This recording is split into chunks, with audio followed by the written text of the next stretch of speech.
with more and more RVs being sold, with more and more people doing the RV thing, whether full time or just part time, will this lead to more and new rules and regulations? Let's talk about that.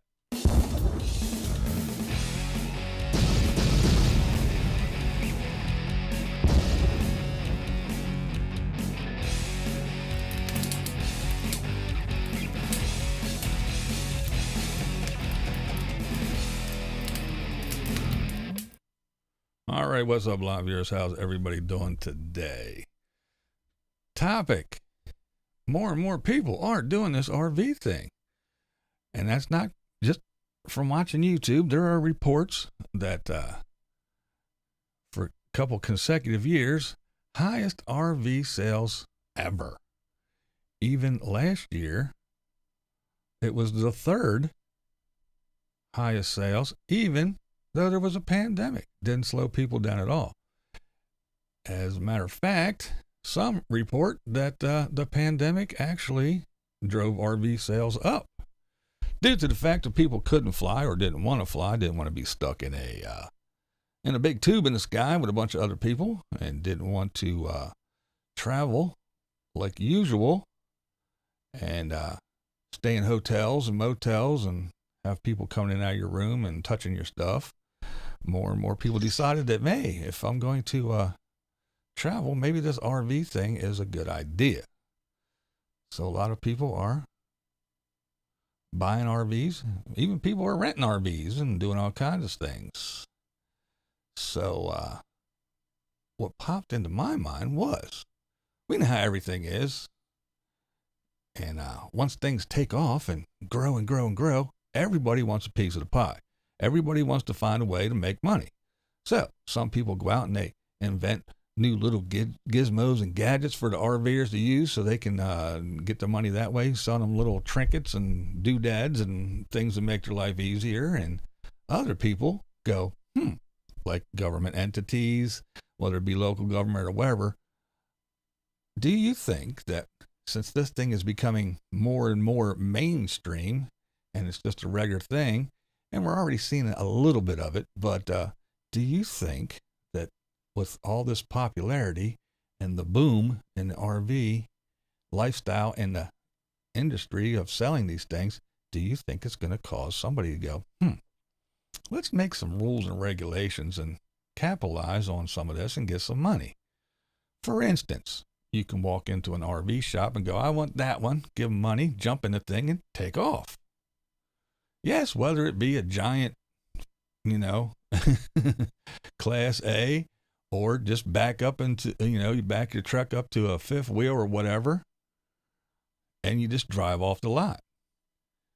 Now, do you think that someone is going to go, look, there's millions and millions and millions of people doing this. We can make money. All we got to do is charge them for take this class.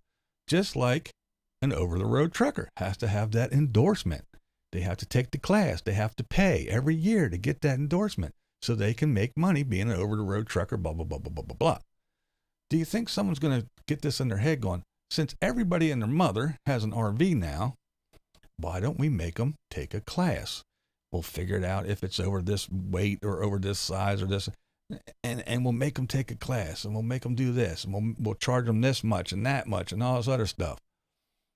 And if you want to park here, if you want to do that, do you think there's going to be more and more rules and regulations? Because face it, I mean, if you think about it, pretty much it's just fair game, just roam free. Like I said, you can walk on and go, I want that one, give them money, jump in the thing, and just drive it off the lot. It doesn't matter. You could never pull a trailer before. They don't, just take it, go. Who cares?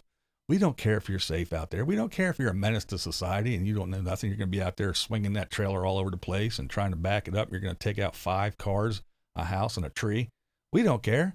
Just get in and go. And, these big Class A's, even not the giant ones, even just a Class A, it's like saying, hey, just go ahead, jump in that school bus, fill it up with kids, and go. We know you never drove one before. Just hit the road. It'll be okay. You'll figure it out once you start turning them corners. You'll figure out you got to swing wide. After you take out a couple trees, poles, mailboxes, whatever, it'll be all right. Don't worry about it. But that's the way it is with RVs. And you can pretty much go anywhere you want, do whatever you want. Yeah, sure. If you're doing toll roads, the more axles you have, the more you got to pay, and yada, yada, yada, blah, blah, blah, blah, blah. But I think that people are going to get smart here soon because, again, anything that takes off and goes like crazy and goes like wildfire and that people were doing, the first thing that pops into their mind is, how can I make money off of this? There's got to be a way that I can make money off of this. And that's no different than the local governments or the big governments. They're going to get it in their head. They're going to find a way. Once they catch on, if they haven't already, they're kind of stupid anyway. And you're already seeing more and more rules. Again, we'll go back to the old, the Walmarts that used to be free range. Now they're putting up signs. Other places that YouTube nomads have been to before, they're circling back around to, and they're like, can't stay here. They got signs everywhere now. I've been here for 4 years in a row, and now all of a sudden I can't park here. And all kinds of things like that. And then, of course, there's the fact that if you get one and you're not the campy kind or the let's go out and boondock, if you're that vacationer ones that are used to doing it a couple times a year or on the weekends, and all of a sudden you decide, let me give this a shot and do it full time or whatever. And you try to go someplace where you can plug in and and so you can run your AC and do your curling iron and your blow dryer and run your microwave, and you can watch TV and you can upload YouTube videos like you can at home, and you can take showers for 15 minutes and flush your toilet as many times as you want. Those kind of people don't have anywhere to go because these places are full. They're not making any new ones. They're not expanding the old ones. So more and more people are forced to figure out this boondocking thing. So they're dumping money and dumping money. It's not cheap. They're dumping money into solar systems and this and that and bigger this and more that. And they're conserving water and they're figuring out ways to go out so they can be out in the desert or wherever for a week or two at a time. And you got these parks and there's just nowhere to go. And yeah, there's some folks, I just watched the videos. Oh, well, everybody says that these parks are full, but there's tricks and there's this and there's that and there's that and that. Well, yeah, some of these parks and some of the folks that you're watching, they're giving you these tips on how to slide in and get into these parks. Yeah, these parks are open. You know why? Because they're like $110 a night. When you're out there full time and you're going from place to place, you don't want to spend $110 a night. You might as well stay in your big sticks and bricks and build a mansion and, pay, $2,000 a month in mortgage payment or whatever. We're not talking about the people that have jobs and whatever else, however else they got their $60,000 truck pulling their, $200,000 fifth wheel around with their kayaks on the back and their, solar systems and full everything and every luxury known to man, more stuff than I have in my house and their RV. We're not talking about those folks. They're few and far between. Most of the folks are the ones that, if they stay at a park, it's like, I'm only here for the night, 20, 30, $40, not $140.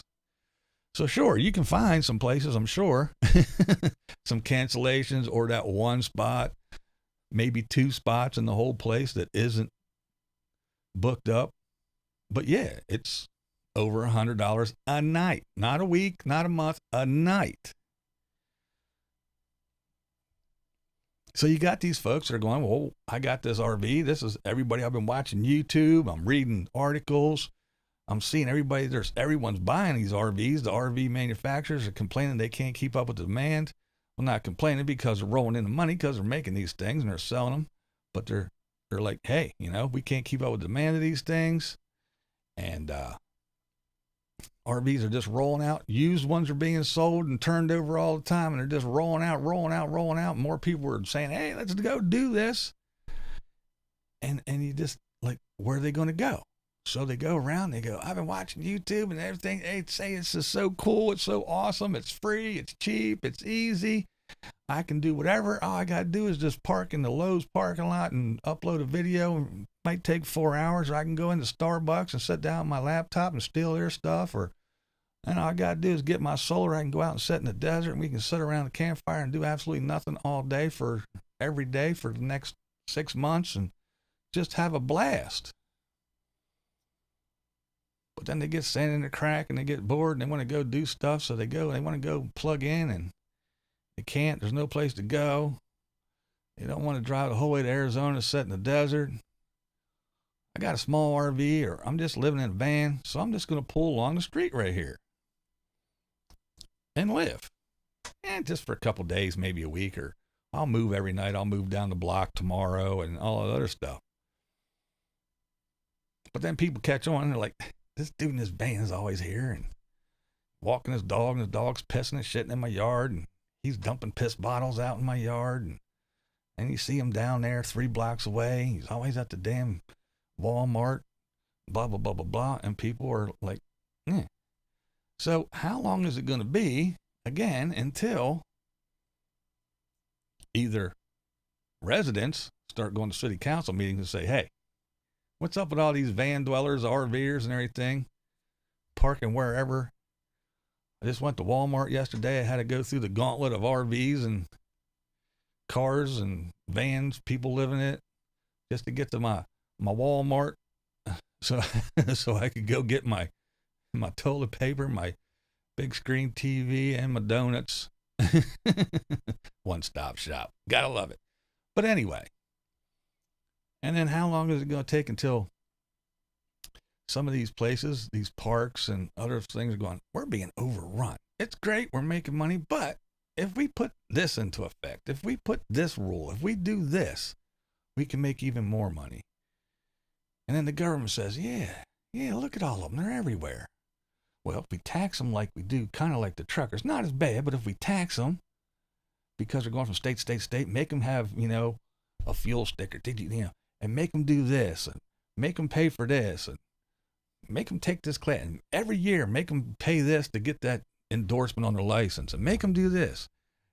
Yeah, it's not a whole lot, but if you charge them $20, $40 here and there, times a couple million, look at that. I don't know, it's just me thinking out loud. It could just go by the wayside. It could be just continue the way it is. But it did make me think, it's like, I think it's only a matter of time with more and more and more people doing it. Everybody wants a piece of the pie, and everybody wants to make money off of it. And if you ain't sitting around with a camera in your hand, making YouTube videos and begging for money, and you're just out there doing it, that's one thing. But someone's going to say, yeah, I don't want to make a gadget to sell to these folks. I don't want to make a fancy little chair that folds up into a little cube to stick in, because they have no space and they can poof, poof, poof, and fold out this big couch to sit out in the desert. No, I don't want to make one of those. I'll just go and we'll make some legislation, and we'll just collect money. We'll make them do this every time they buy one, and every time they get it, we'll make them go here and do this, and every year we'll have to make them re-up and do that stuff. So,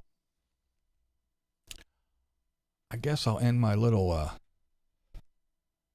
ramble there, but I would like to know, down in the comments, please, anybody that's rewatching this, please leave me a comment. Any of you guys, you can leave me a comment as well, but leave me a comment down there and tell me what you think. Do you think I'm full of shit? Or do you think that, yeah, everybody always wants to make money off of stuff, especially when a bazillion people are doing it. And if we make them pay, kind of like, you're alive, well, we're going to make you get health insurance. We're going to make you do this. We're going to make you do that. Because if everybody does it, we can get rich. Well, when there's just a handful of RVers out there just roaming around and doing it on the weekends, didn't matter. And when there's only a handful of people that are actually doing it full time, doesn't matter. Now that there are millions doing it, now the dollar signs are going to light up. Tell me what you think in the comments below, please. And yeah, that's about it for this little topic. This is BlindViews, and that's the way I see it. So now let me go on over here to the chat and talk to some folks. All right, what's up, everybody?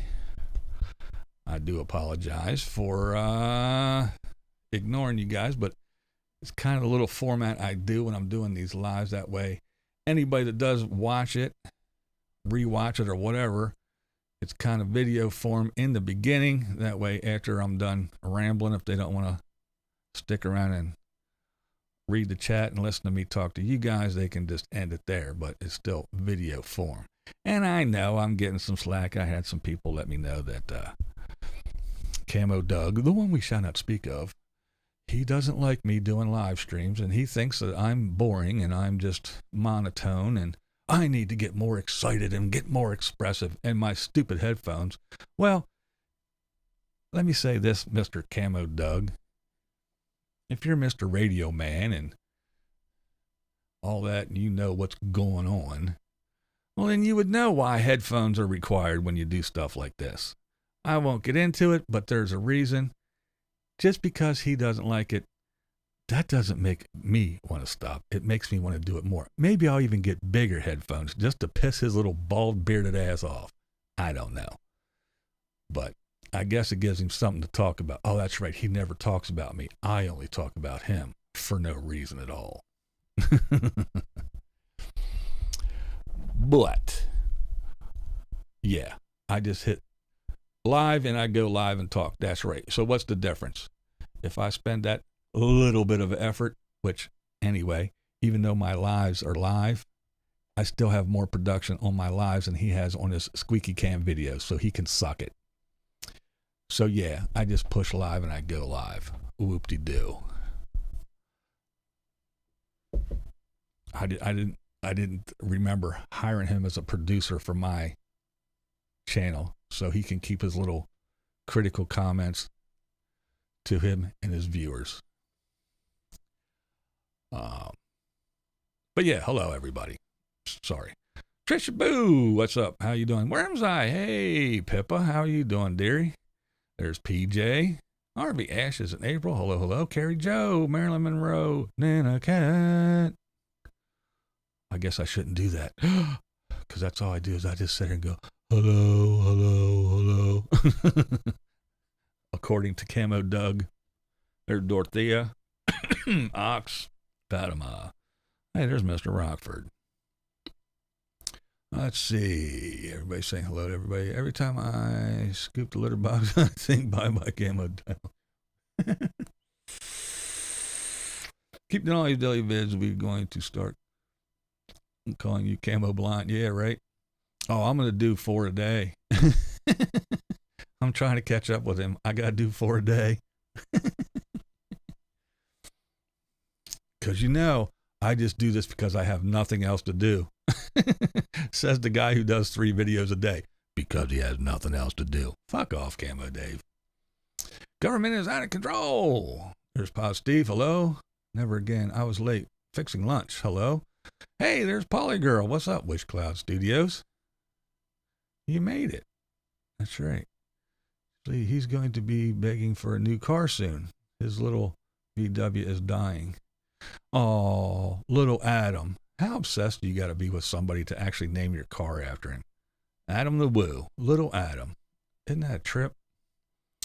I should have named my new car Nana Cat. Isn't that funny, though? Anyway, let's see. Linda, Lady Redskins, hello. There's Pippa. I'm good, thanks, BV. How are you now? How you now? Looking well, which is good to see. I'm cooking dinner for the family, so can't stop long making sloppy joes. Well, I'm glad you took time to pop in. I know with the time difference, it's so hard to keep up with you, but we got to get in touch. Maybe we'll have to do another little Zoom meeting. We haven't had one in a while. Get caught up. I do miss you, girl, but thanks for popping in. Appreciate it.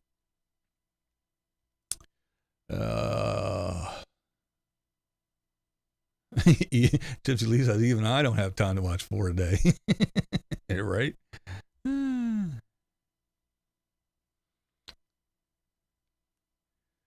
Yes, Kathleen, I did. It dumped snow. It was just like, poof, fell. It was like, you looked outside, there was no snow. Looked out an hour later, and poof, there was 6 inches. Not quite that much, but yeah, it was like in 4 hours, we got like 6 inches. It just dumped snow, man. And now it's getting all warm. It's supposed to be like 51 tomorrow, so it'll be all gone. It'll be a sloppy, sludgy mess. The grass will be all mud. The river might come up a bit. We get all that melt from the north, and then plus our melt. Yeah, I think the river might come up a little bit. I'm sure our little creeks around here are going to be flying fast with all the melting snow. But yeah, it was an interesting day for sure, to say the least. We do. I miss you too. This actually is a respectable hour for me, so that's how I've seen it. 5:30 p.m. here. You got snow, I'm jealous. Yeah, we get it like every other day. This winter's been kind of crazy. We had rain, snow, and sleet falling all at once. It was just a sloppy mess. Oh, man. So you're on that on that edge of everything then. I see Dung Man on YouTube, and then there are these faces and questions. I always put the worst face and click the mean answers. I'm so mean. Hey, I know you're feeling better when you go live this often. Admit it, you miss us. Yes, I did. Yeah, I like popping on. It's see, the thing is, really, I mean, I opened the window for kittens. They're in heaven. Oh, nice, Carrie Joe. The thing is, being visually impaired, it takes me a little bit of time to do things, a little bit longer than most people. So to sit down and figure out what I want to talk about, record a video, and then sit down and edit it, and then upload it. Well, edit it, and then have it render, and then upload it, and then put all the titles and the tags and the description and everything, and then post. It takes a while. So to get my thoughts in my head, click live, boom. I can just ramble, but if I forget something, I forget something. If I miss a point that I wanted to make, or I stammer or whatever, then it's there. I don't have that opportunity to edit it out like I used to. But again, even though I am live, my production value is still higher than Squeaky Cam Man, even though it's live. And again, whatever he said, it really doesn't matter because, again, if he was Mr. Journalist and into the radio scene and knew what he was talking about, he would understand exactly why headphones or earbuds or something are necessary. And the reason why I don't use the earbuds is because the earbuds, unless I spend $1 bazillion on a pair, they sound tinny. And that makes me adjust things different so they sound right, and then it comes out all bassy and nasty and muddy and disgusting. So headphones are required for me so I can hear what everything sounds like in the right way. So that's why I don't have little earbuds where you can't see them. I wear headphones. But Dingleberry Shortcake, he takes offense to my headphones. Well, I take offense to his squeaky ass camera. And I don't see how anybody can sit there and watch that shit when he spins that fucking noisy ass thing around. Makes you dizzy and sick. But he's going to talk about other people. He's going to talk about me going live because I got nothing else to do. The guy who makes 3 videos a day is going to talk about somebody doing a video. Oh, he just makes me so sick sometimes. 37 here. I just stood outside in a t-shirt for an hour.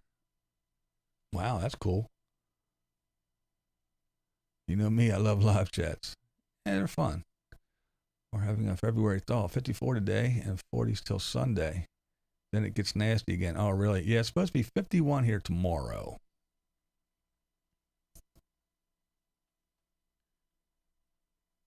I was down Sticky Cam Man's area yesterday. Oh, really?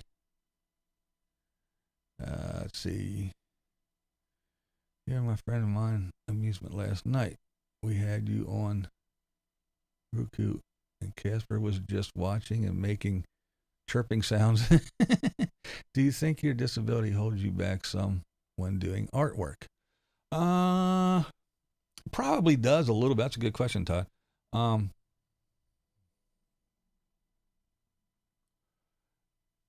A little bit, not too much. I mean, the artwork, I can't go real big because it's too hard to keep things in perspective and everything, because I can only see so much at a time.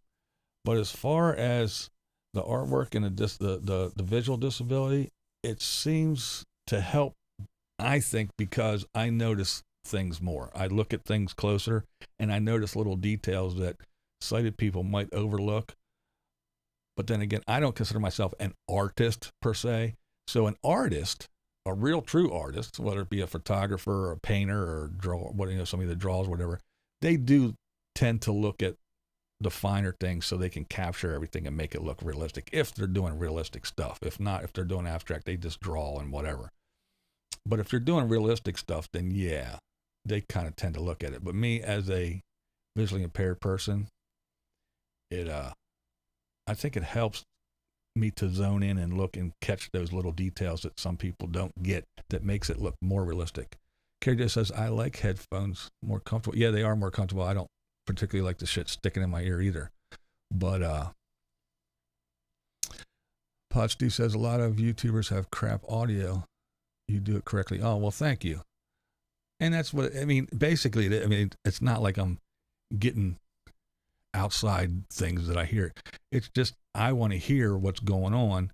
So if something does screw up, I can hear it. I can tell right away. If my voice sounds funny or something happens or the mic cuts out or there's a loud boom in the back, whatever, I can hear it.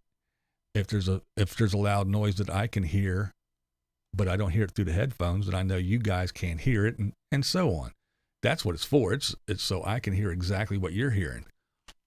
I mean, I could sit here and I could talk like this and I can do all my shows like this, but if something would happen right now, I would have no idea. I don't know what you guys are hearing. I can just hear my own voice and fine. And again, I do have speakers in here, but if I turn the speakers on, my voice goes into the mic, comes out of the speakers, goes back into the mic, comes out of the speakers, goes back, and it's just a loop, and it loops and loops and loops and echoes and squeals and feeds back and does all that stuff. And someone who is a journalist and a news and a radio buff and all that other stuff would know something like that. Saucy made it to Florida. She actually had to stop at a rest area to change into t-shirt and shorts.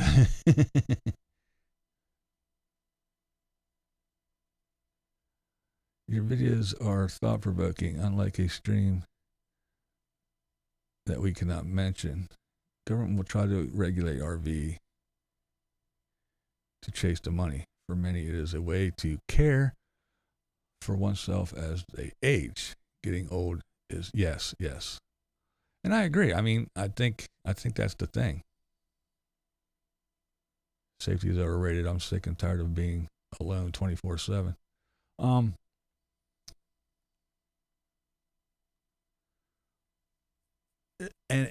And I think that's another thing that may come into play and may, I know if I was a government entity or part of a government and I was making rules, I would definitely say that once you got to retirement age, that like some other things that happen, once you hit retire, then some of these rules and costs would be waived.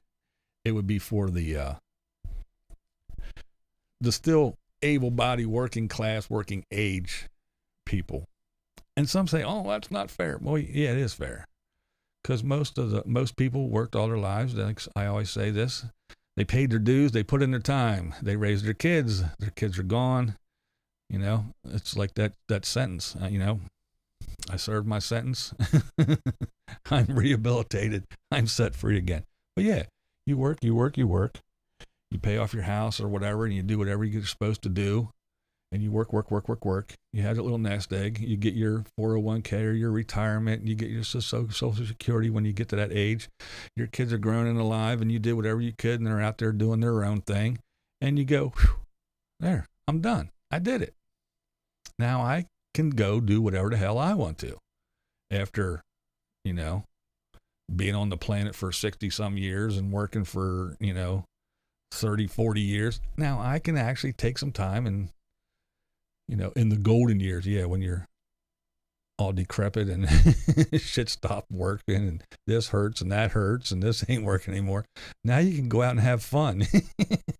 But anyway, so yeah, it's time. It's time. They did their thing. But if you're 30 years old and you're just out there going to be, I can't get a break and I don't do I'm going to live in a van or an RV or whatever, and I don't want to work, so I'm not gonna, and why would I waste my time doing this and waste my money on this? Well, I think it's going to come to a time where living for free, it isn't going to happen. You think you're avoiding property taxes and this and that and that. Well, you still got to pay insurance and everything. And it's still expensive anyway. But, it's like anything I always say. You watch these YouTubers and it's like any other community. You have from the $250,000 RVs down to the $250 cars and vans. And people all in between. They're living in these things. Some people have jobs. They're out there working their asses off. Some people go from job to job to job. Some people have jobs where all they need is $10,000 worth of equipment, and they can have internet, and they have every carrier known to man, and they sit there on their computers and they work all day, but they have enough money that they can pay for all this crap. They got big giant RVs and big giant trucks and everything else, and then you got the ones that go, I don't want to do nothing. I want you to pay for everything that I want to do in my lifestyle. I actually want to do absolutely nothing. I want to sit here in the desert and do nothing. I have my YouTube Nomad channel, but I haven't moved my ass in 2 months. So I'm really not a nomad. It's really not a travel channel. It's I live in an RV channel. This is where I plunked my ass. I don't have a whole lot of money except what you people give me when I beg. So this is where I am, and this is where I'm going to be until it gets too hot and uncomfortable and everybody else leaves and I don't want to sit here by myself. Then I'm going to go take off and I'm going to go somewhere else, and I'll probably sit there for a month or two. So yeah, you're not an RV channel. You're not a nomad channel. You're not a travel channel. You're just this is who I am, this is what I do, nothing channel. If you want to watch me, that's fine. But yeah, a lot of these nomads aren't nomad. They don't move anywhere because they don't have two nickels rubbed together. But they want you to support their lifestyle. Well, like I said, I want to sit here in my studio and make videos. So I want you to support my lifestyle sitting in a house. Why would you support somebody who wants to sit out in the desert when you can support someone who wants to sit in their house? The Blind Guy Show. I live in a van down by the river. That's right. Baby Company did come to visit this morning. Up close and personal. There's my homie Romy. What up, girl? Never thought I'd live long enough to get any of the SSI I paid in. I know, right? Everyone has to pay something in order to live. Yeah. Mooch dockers. Yeah, lots of those.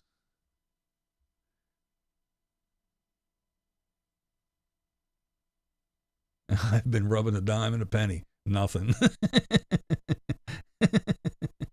Exactly. Yeah, I mean, look, I got nothing against the RVers. I got nothing against their lifestyle. just like any other person that doesn't do what I do. I got nothing against it. Whatever blows your skirt up. But very, very few are real about it, you know. There are some. I won't say that. I mean, there's probably more that don't make videos than there are that do. There's lots and lots of full-timers and part-timers and everybody, RVers out there that don't have YouTube channels, that don't pick up the camera. And then there are those that start out by not, and they meet up with a YouTuber or two, and they go, dude, why don't you just pick up a camera and make videos, man? Look, I make this much a month and blah, blah, blah, blah, blah. I don't do nothing. I get on the camera and shed some tears and woo-hoo-hoo and cry the blues and show them my flat tire and show them my gas bill and show them that this don't work and that don't work. And they send me money and gifts and everything. And it's great, man. Just do it. Just do it. So they start picking up their cameras, and right away they want their shit right away. Boom. I know you've been doing this for, 6 years now, and you build up your audience, but I just started yesterday. I want mine today too. Now. Why ain't you people giving me money, and why ain't I making money? And yeah, it's crazy. But it's a funny place to watch these RVers here on YouTube. YouTube is a strange place, even for the non-nomad channels. Pretty funny stuff.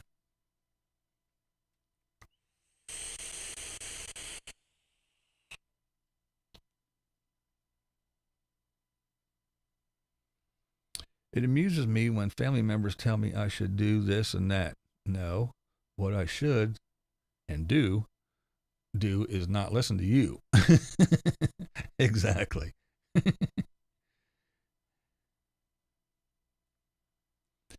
The age of long-term, long-life friendships is over, or seems to be to me. Lioness, hello there. Dear Joe, my first year collecting a whole year of Social Security. No tax refund for me. I get to pay taxes on that money again, too. No tax cuts for me unless you want another child. Well, I got mine. When mine comes in, it gets chopped up right. I have taxes taken out, federal taxes are taken out, poof, so that comes out.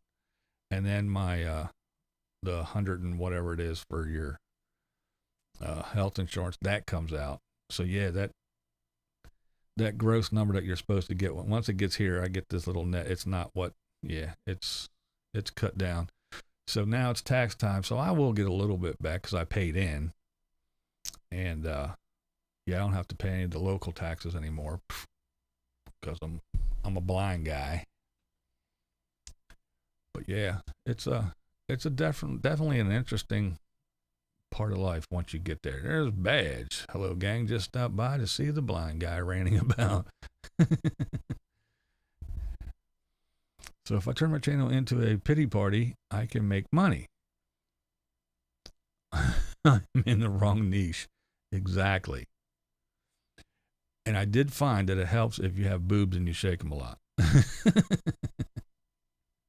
But there are guys that, kind of goofy and kind of silly, and they make lots and lots of money. They demand it from their viewers. They'll actually get on and do a live stream and say, I need this much money.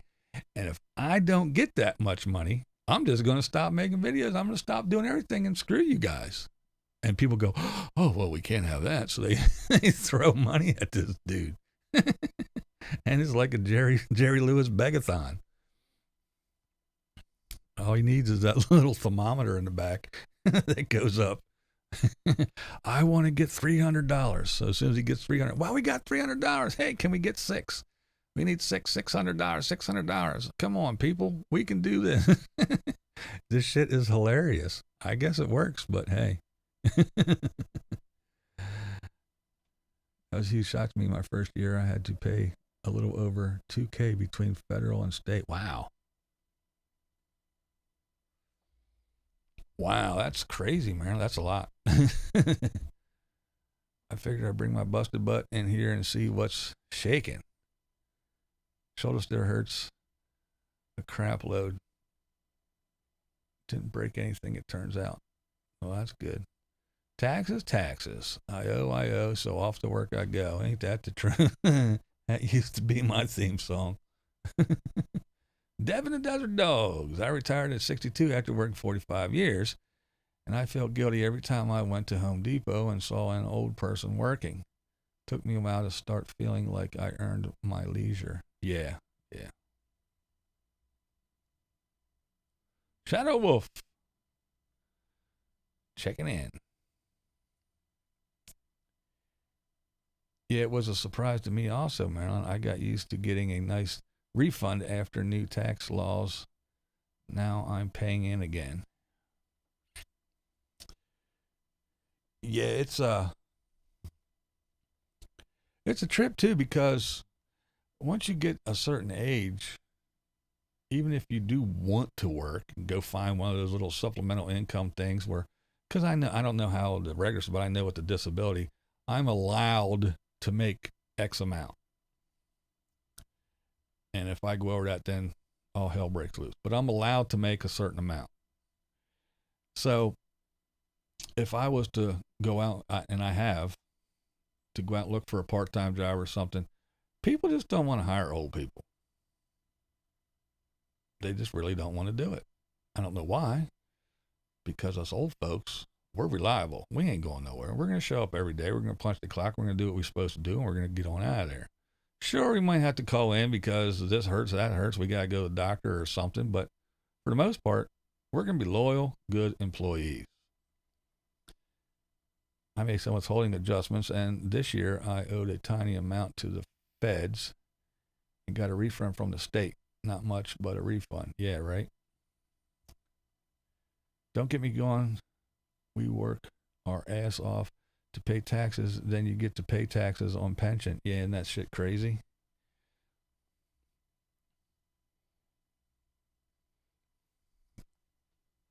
Money that you pay taxes on and give into things, and then when you get it, you're taxed on it again. Some older people work because they have nothing better to do. Never learned what leisure is and how to enjoy it. That is true as well. That is very, very true, Kathleen. I told a story a little while ago. My grandfather, he retired from the railroad after 36 years. He went out and bought an old pickup truck, and he bought 2 little sheds, and he put these 2 little sheds down at the bottom of the yard. And he would just get up in the morning, get his coffee, read his paper, and then he'd get in his truck, and he would just drive around through the neighborhoods and go up and down the alleys and scrap. He'd just gather up scrap. And then he'd come back, and it'd sit down in the yard, and he would sort the scrap and put them in these little sheds, and then every so often he would load the truck up with this whatever and take it to the scrap yard and get a couple bucks. And he didn't do it for the money. He did it so he didn't set his ass on a chair in front of the TV and grow old. So yeah, that's some folks. They just need a purpose. They need a reason to get up in the morning. After doing that for all those 40 years of, I need to get up. This is what I do. I get up. I brush my teeth. I do this. I do that. I get my coffee. I read my paper. I get in the car. I go to work. I do my thing. I eat lunch. I come home. I watch, Lawrence Welk, and I eat dinner, go to bed, blah, blah, blah, blah, blah. Rinse, repeat. And after doing that, then all of a sudden you got nowhere to go, nothing to do. You don't have to get up in the morning. You need that. Some people just need that reason to survive, that reason to open their eyes in the morning, the reason to put their feet on the floor and stand up and go. So yeah, they'll go be a Walmart greeter. They don't need the money. They need the interaction. They need something to do. They need a purpose. They don't need to be a barista at Starbucks or whatever they're doing. They need a reason to wake up in the morning. But people don't want to hire old folks. Beating old experience is also held against us. I was told I'd be bored. Yes, I've heard that a bunch of times too. Exactly. Yeah, they don't want to hire us, but funny, I can fix their shit. Exactly. Yeah, and that's true. No one the Blind Guy Show says no one wants to hire blind people, period. That is exactly true. I again, we have a casino they built here years ago, and I was looking for a job, and they were looking for a dishwasher.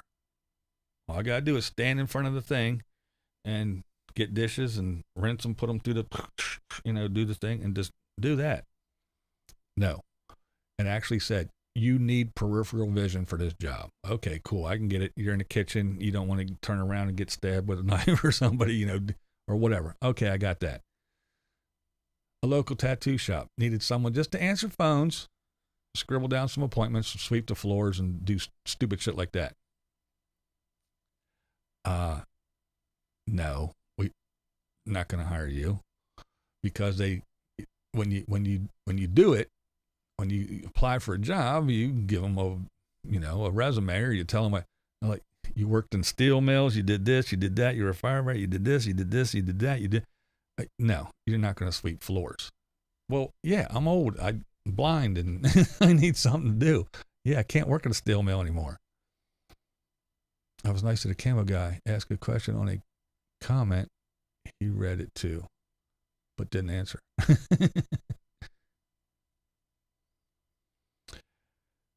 Dale Bruce says, when I retire, I'm not going to work. If I get bored, I'll go fishing. There you go. It's disgusting to be told one is overqualified when one is looking for any sort of work one can do. Yeah, and exactly, that's it. Like I said, some people just need that reason to get up, and they need that purpose. They need something to do, because, you get in that mindset. I mean, for months after I didn't work anymore, I still got up at the same time. I got tired, and I was kind of went to bed, and your internal clock goes, it's time to do this. Get up. I don't have to.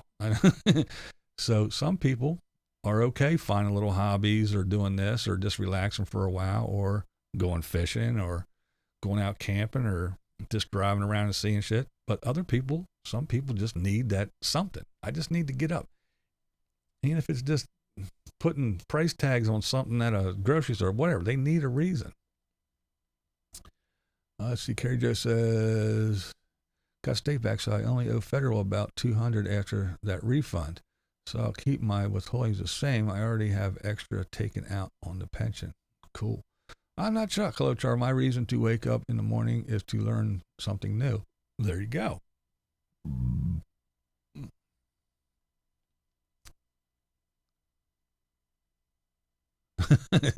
Todd, I'm going to Led Zeppelin to launch well. Guess I'm lucky being retired. Never get bored. Always doing something. Yeah, some people find stuff to do. Like me, I did the YouTube videos. I'll paint, I'll draw, I'll play the guitar, I do whatever, putz around the house. Some days just relax and watch TV or do whatever, cook, mix vape juice, I find something to occupy my time, so I'm not just sitting around doing nothing. But again, some folks, they just, especially, I find it, especially with it probably will fade out, but I especially find it with old military folks that were in the military and then came out and got jobs and had jobs forever and retired and everything. They're used to that, you do this at this time, you do this at that time, you do this, and then you do that, and then boom, rinse, repeat.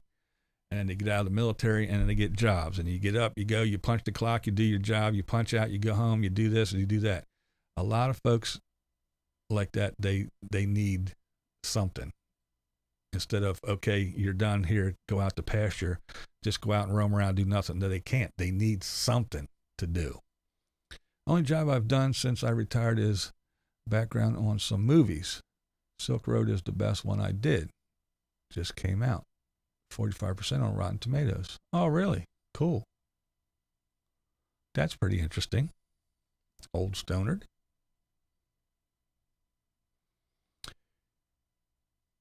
That's why I do what I do, says Badge. You overqualified, but they won't give you the job. Do my own thing. There you go. Sometimes you just got to make your own thing, right? And Kathleen says, badge, and the best boss to work for is yourself. Marilyn Monroe to Charles says, learning something new keeps you young. It does. And Charles is a very intelligent young man, I will say. I had the opportunity to meet him at the Lollapalooza also.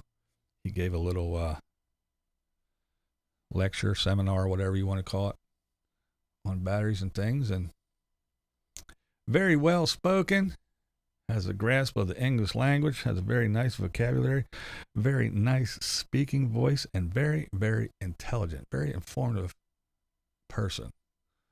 He is another one of those people that I could listen to talk about things, because I know when he does speak on things, he's not just spewing whatever. He actually took the time, sat down, researched it, so he knows what he's talking about. And if he doesn't, he does a fine job faking it. But yeah, I'm Not Chuck I find to be a very intelligent young fella, and informative. What's that commercial? What is it, Earl Schreiber? When they speak, I listen. People listen. When Charles speaks, you should listen. It's not a question of ever being bored. I can find something that needs doing. Yeah, you can always find something that needs doing, exactly. I just can't do many of them now. But I'm lacking motivation this year, and I miss it. Yeah, I go through those spurts too, where I'm not motivated to do much of any damn thing. It goes on for a while. And yes, there's always something that needs done. And again, like you said, never again. Some of those things I just can't do anymore. Like, for instance, throwing ladders and climbing up and cleaning out gutters and doing shit like that. Yeah, that ain't happening for this old blind guy anymore. So there are a lot of things that do need doing that I just cannot do anymore.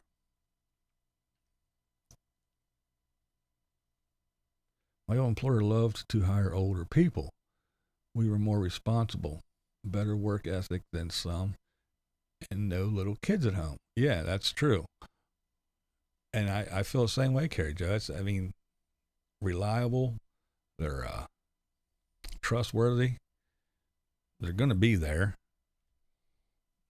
And yeah, they don't have all kinds of other things to do to occupy their time and everything. Yeah.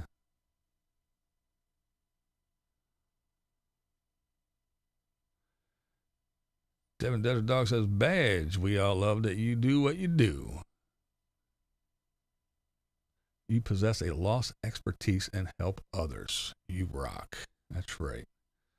Old Stoner said, only pays minimum, but cool to see how the sausage is made. Yeah, that would be cool. Exactly, Stoner. Yeah. Sometimes it's not just about the money that you get. It's about the experience and the little bit of knowledge. Money's fun too.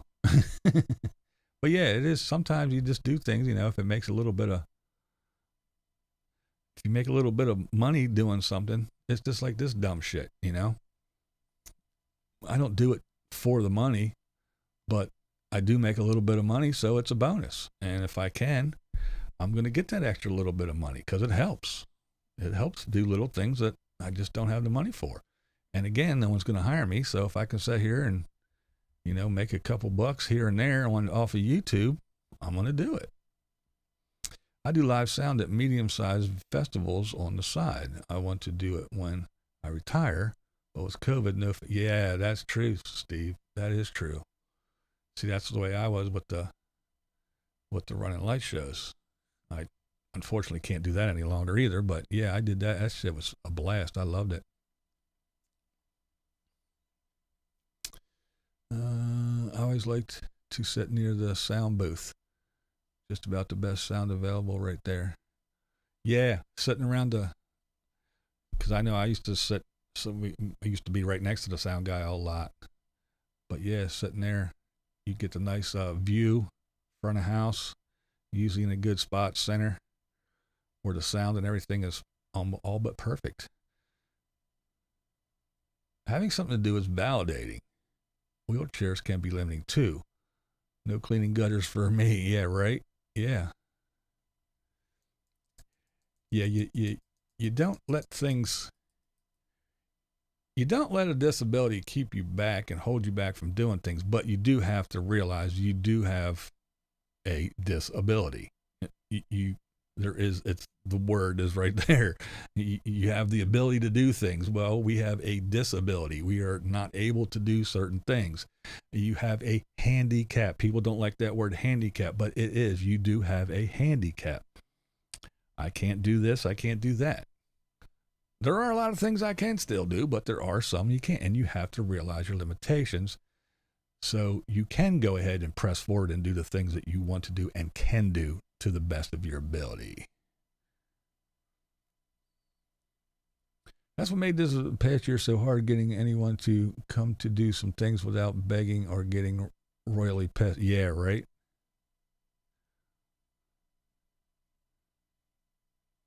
We're flying now. Stripped the truck last year to climb in and out is really tough, so we, our outside storage, don't fret, we still fix your shit. Yeah. And that's why I always say about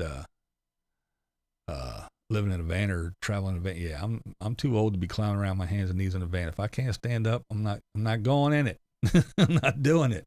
You can't make me. I'm glad you do what you do. Well, thank you. Let's see, Shadwell. I'm so old, Social Security said at 70 I needed to apply, so they set me up an appointment. Now they have to pay me back pay too. Oh, wow. I'm still working too. Damn it all. Still have to pay taxes. You know what? You know what's funny? You know what's really funny? I've been paying bills and everything for all of these years. Don't you think they'd be paid up by now? Don't you think after paying and paying and paying all these bills, don't you think you come to this point where, hey, I paid everything?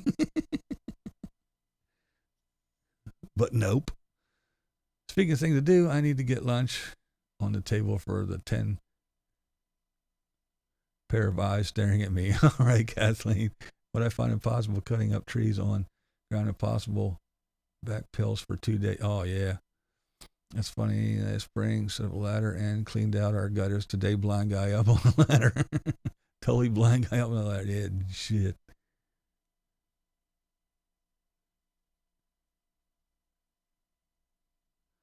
I make mine worse by doing the stuff no one will come help with. Fama said, I'm hitting the nail on the head today. Well, thank you. Gary Joe said, we are speaking the same language never again. At least they won't penalize your Social Security while you're working. My boss waited until the age with no income limits before he filed, then worked his high dollar job and collected Social Security. Wow, that's pretty cool. YouTube has really helped me through the isolation of the big V. I appreciate you doing what you do. I love the chuckles. Oh, well, thank you. Van Vita Travels. What's up, Paula? How you doing? The Insane Chef. What's up, Chef? The only disability I have is the government continuing to restrict conventions, which is how I earn a living. Yeah, I know. I bet, man. There's a lot of people still hurting because of this stuff. It's going to take a while. Some people may never recover. With their businesses shut down as long as they have, some people just are not going to recover at all. It's going to be a mess, man. It really is. I still like to finish the van so I can take shorter trips someday. But with all the crap going on, I've just put the whole mess on hold and just hid it under a canopy. Yeah. We talked, I don't think we could do a van even if we wanted. Not a bad idea. We just can't bend over like Chrome. Exactly. Exactly. I just watched a video today. Hold on, Carrie J. After paying for house or car insurance, just wait until you have to make a claim. Yeah, I know. They act like they're taking it out of their own wallet, isn't it? It's a damn shame. Heading into the dentist. Take care. All right, you have fun at the dentist. I know I always do.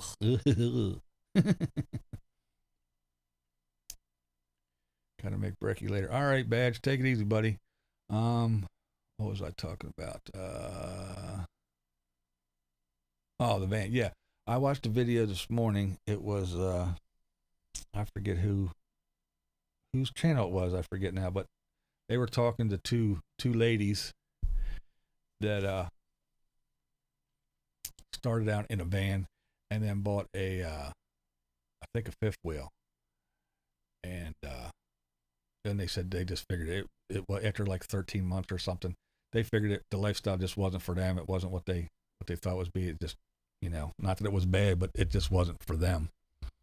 And the one thing they said that when they were living in the van, they knew they had to get something else because they had to take, like only one person could get dressed at a time, and there was nowhere to get away from each other. And, even though they were together and a couple, that those two people living in that small van, yeah, someone was going to die. So they got the big fifth wheel. Then it was like they just never got comfortable towing that giant fifth wheel.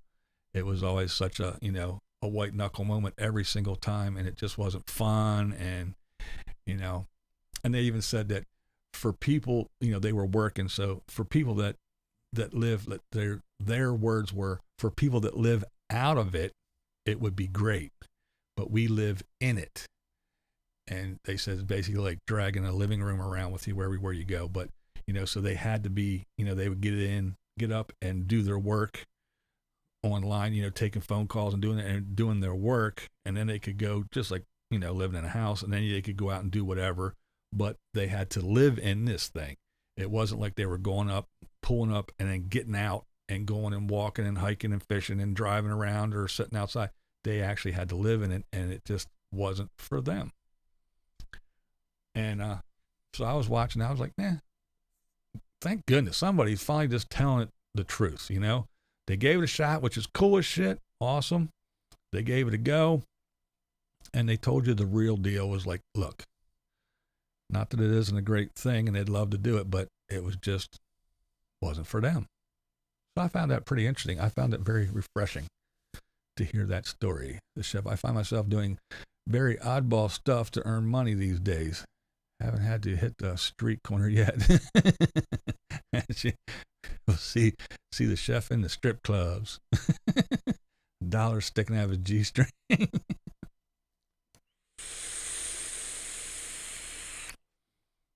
Mine either, Marilyn. Dentist. Ugh. There's Miss King. Unfortunate this virus didn't start 10 years ago. Yeah, it would have been tough. I'm doing okay. I was in hospitality. I really feel for people. Yeah, it would, yeah, I agree. It's a tough, strange thing. This was a good video. That was a good video. I appreciate their honesty. Working on the road would be so hard. Yeah, it was an interesting. What channel was that? Who was doing that? Who was talking to him? I forget who it was. I was watching, Deb. But yeah, it was a good video. I enjoyed it. It was very interesting. Nice story. And yeah, I agree with you 100%. I don't want to plan ahead as much as is necessary to live in a van or RV. Where will I sleep? Where will I get a shower?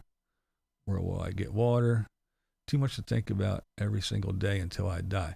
You know what, Marilyn? I was thinking about that too, because you watch some of these people that give you, and they're good videos, and they're giving you all these tips and everything. I get it, and but they tell you what they do, and you go, "Are you serious? You want me to do that constantly?" It's like, wait, it's far too much work for me. Just like you said. Okay, so you're planning your trip. So you guys sit down and go, okay, where are we going? We're here. We want to get to here. So we'll go from here to there. There's a stop here. We're going to go here. So it's going to take us this many hours. You figure that out. So now I got to pull up this little app that tells me, because I have an RV, where all the toll roads are that I want to avoid, where the low bridges are that I want to avoid. I got to find all that. Okay, now, Okay, so we're going to drive for how many hours that day? All right, so that's going to take us to here. Okay, so we're here. Now we got to find a place to sleep. Do we want to sleep at Walmart or do we want to find a campsite? Okay, we got to find a campsite, so let's book this campsite. Okay, so now we got that campsite booked. All right, so now after there, we're going to leave there. We're going to drive for that many hours, and we're going to go to this place till we get to where we want to go. Okay, do we have reservations? Let's call and confirm our reservations, make sure. Okay, even though they say that the spot is big enough for our 43-foot RV and our, truck and everything, let's call and make sure. Let's get Google apps and maps and look, and we'll do a flyover and we'll see, and that looks okay. Okay, now we got to stop. All right, do we have enough propane? Let's make sure we have enough propane. Now we got to get water. Let's go dump our tanks so we have fresh water and do that. Is way too much shit. And then we got to get there. We got to back in. We got to pull through. Okay, then we got to set up. We got to level everything. Okay, hook up to this, hook up to that, hook the water up, do this, do that. All right, let's get all our dishes out. Let's cook everything, put everything out. Okay, all right, 3 days later. All right, we're going to move. Let's put everything away. Let's unlevel. Let's hook up the truck, do this, make sure this is due. Do our checklist, walk around, do this. There's all light work. Let's go. That's, where are we going now? Okay, let's see. Call, confirm that our reservations for next month are still there. They didn't overbook and do this. Okay, let's do this. Okay, let's get the app out. All right, where are all the over bridges? Oh my God. Our refrigerator's small. We got to get food. Let's stop here. That is just way too much work. That sounds like a whole lot of work to me. It really, really does. It sounds like a whole lot. I guess that's why people drive to Arizona, plunk their asses in the desert and say, screw it, I'm not moving. It sounds like a whole lot of work to me.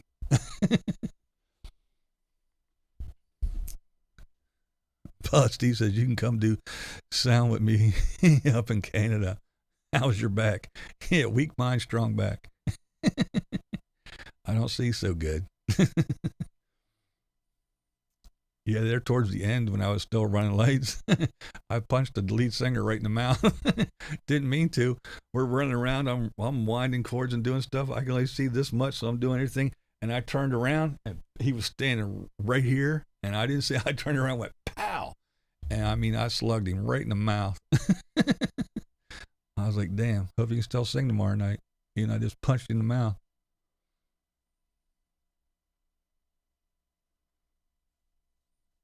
I might have dressed in drag or a Mardi Gras outfit.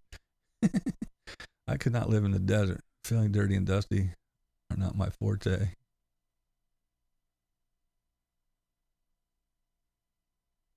BB is chilling my dead dad right now. Molly McGregor, hello, hello, hello.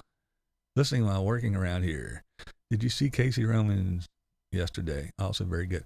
Her long one, the long video. No, I didn't sit down. I want to sit down and listen to it because I think she's awesome. I do want to sit down. I know I noticed the one, it was like 51 minutes or something like that. It was almost an hour long. But yeah, I will sit down and listen to it. I will not scrub through it. I will not put it on double speed. I will sit and I will listen to it. But I haven't done that yet. RV would have been the best place to be in Texas last week as long as you had propane and a generator. Yes, that's craziness. Yeah, exactly, Carrie Joe. Book a reservation. And that's what some of these folks are saying. They book these reservations so far in advance, and then when it gets time, they say like 2 months out, call and confirm that they still have that reservation, that they didn't screw it up, lose it, book somebody, all this. It's just so much shit to keep track of and to keep doing. And these people with their phones with 50 apps, that this one tells me where all the Walmarts are, this one tells me where all the campsites are, this one tells me where all the America Beautiful things are, this one tells me this one tells me where the low bridges are, this one tells me where this is, this one I'm like, oh my God, this tells me that, this, and they got an app for everything. But after you're done looking through your 50 apps and making your checklist and checking this and calling these people and confirming that, and man, that's just, I don't know, man.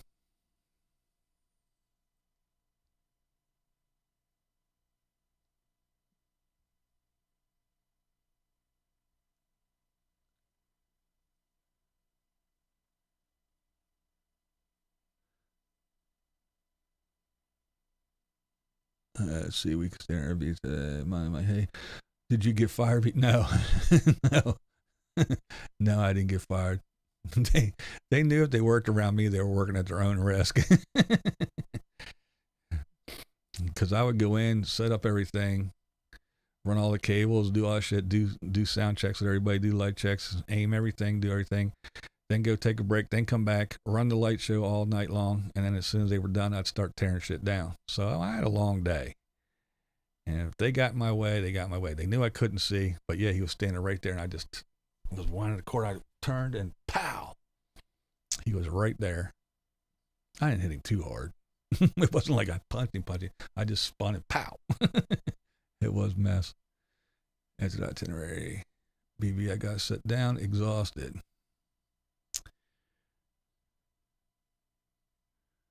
I watched it this morning because I am a Casey supporter for real.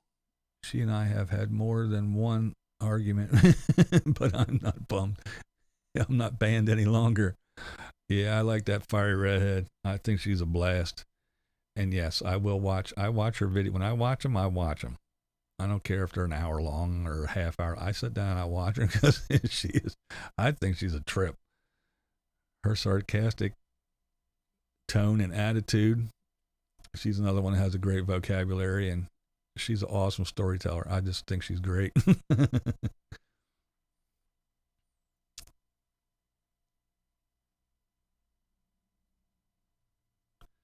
That's what she gets for sitting in my childhood home city.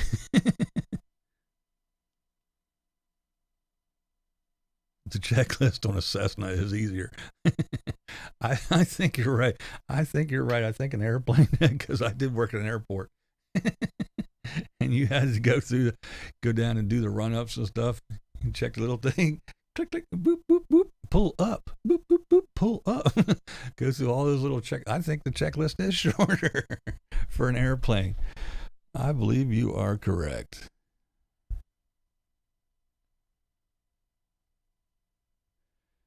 A 4-hour show takes 12 hours at least. Oh, yeah, it takes a long time to get everything set up and ready. And yeah.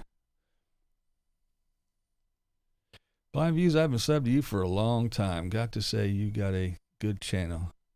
You be cool by me. Not blowing smoke either. Well, thanks, Shadow Wolf. I appreciate it. I have one more little piece of my little puzzle here to get. And once I get that and get it put together, I think my little show will be a little bit better, and I think I'll be done getting crap for what I want to do. But I appreciate the kind words. I really do. That does help. Appreciate it, Shadow. Friends are in Florida camping, and they pulled the sheets back last night. Snake in the bed. Oh! You'll appreciate her honesty for sure, BB, and her pink hairband. Yeah. Yeah, Molly, I do. She's a trip. I enjoy her videos for sure. The woman has a ton of good sense. I adore her, but don't tell her that. Her head is big enough. Yeah, right? Lori's RV life. Hello. What's up? How are you doing? The only person you beat out of the room at a sound gig is the janitor. Yeah, that's true. That is true. Speaking of reservations, I got bumped tonight, so gotta find somewhere else in South Louisiana this evening. Have a great day, baby, and everyone. I gotta run. All right, Chef. Hey, thanks for popping in, man. I really do appreciate it. I hope everything works out for you, buddy. Nose to the grindstone. Good dude there. Good dude. Carrie Joe gotta go. All righty, Carrie Joe. See you. Lioness. Casey cracks me up. She truly has a way with words, and most of the way is sarcastic and funny. Yes, and that's what I love about her. She is so funny. I do enjoy her. I really, really do. Ox got the jury summons. Oh, man. I'm doing good. Need info on places to park in Tennessee. Might be moving there. Uh-oh. Trisha, you still in here? I didn't see Butterbean. I know we got some Tennessee folks and people in the area in here usually. Good old jury summons. Oh, yeah. Some fun. All right, Linda. You have a good one. Take it easy. Let's see what's going on here. Oh, yeah, I've been on here for quite some time, haven't I? Haven't I? Yeah, I guess I'm gonna wind it down here.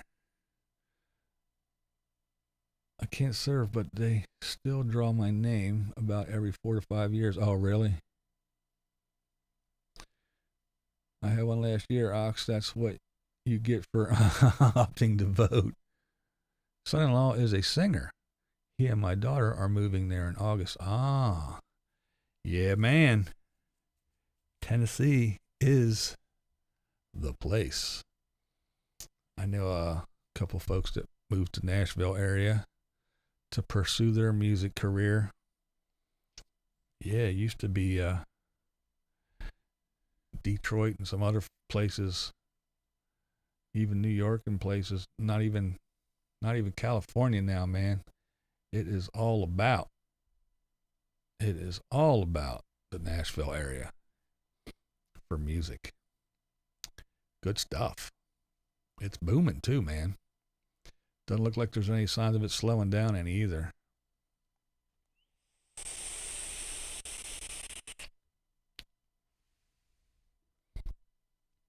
Well, that's cool though.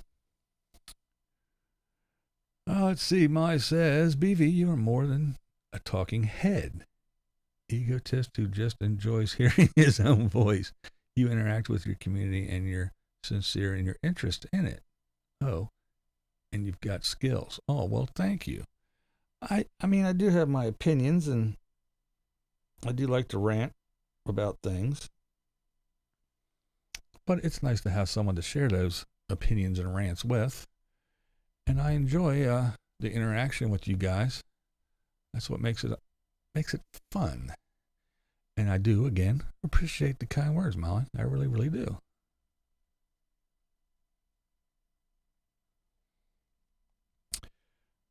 I guess I'm going to briefly address, I guess, an issue that some may know about, some may not. But apparently someone has aggravated me. I'm the bad guy again because I didn't oust someone. But I'll say this. Sometimes you just got to know when not to poke the bear.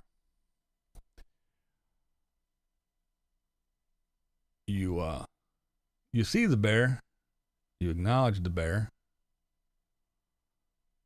and then you just go about your business and keep doing what you're doing and let the bear alone. If you know the bear can bite, and you know the bear has bitten, and has bitten often, and has bitten hard, why would you want to go and poke the bear?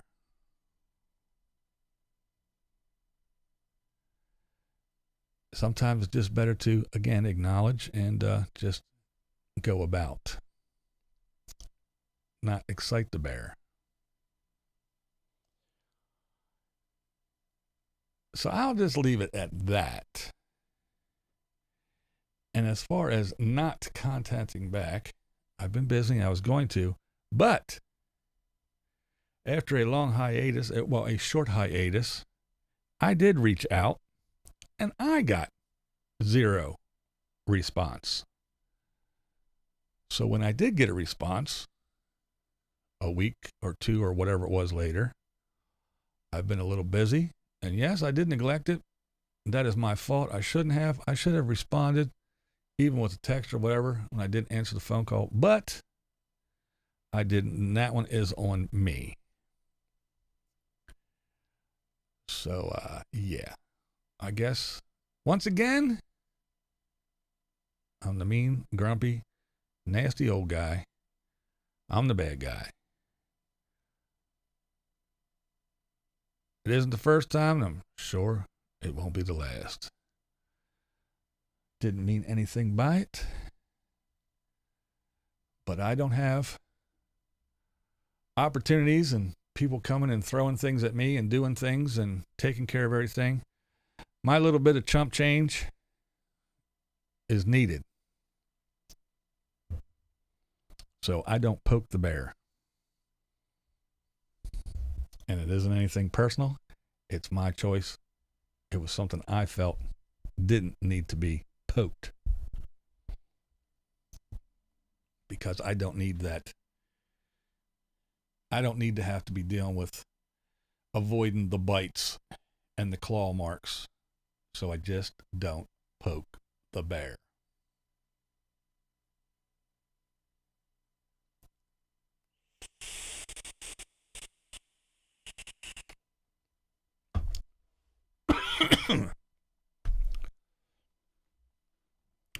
So, with that being said,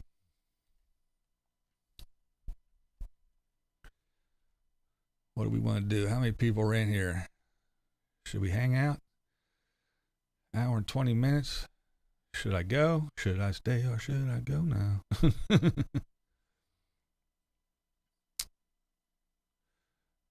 Highway to the drama zone. We can only do what we can do.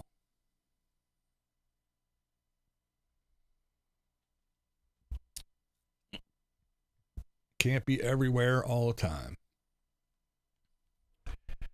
Can't make everybody happy.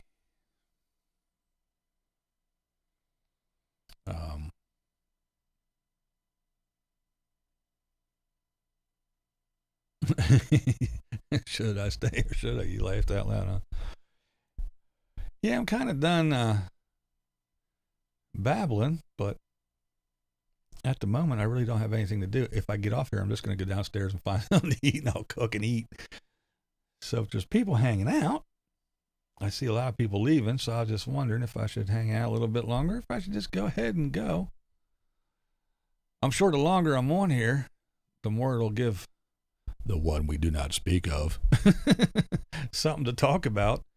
Because I was just on here doing nothing with my bad mic and just saying hi to people, doing nothing. So he's got nothing better to do. He's sad and lonely like Eeyore. Let's see. We got, Okie dokie. I'm able to read this code. I see 29 watching. It's not bad, I guess, for an afternoon. Fly Screw still lurking, still listening. Molly says, but carry on, BV. Nana's still here. Nana Cat singing. Probably thinking about roller rinks.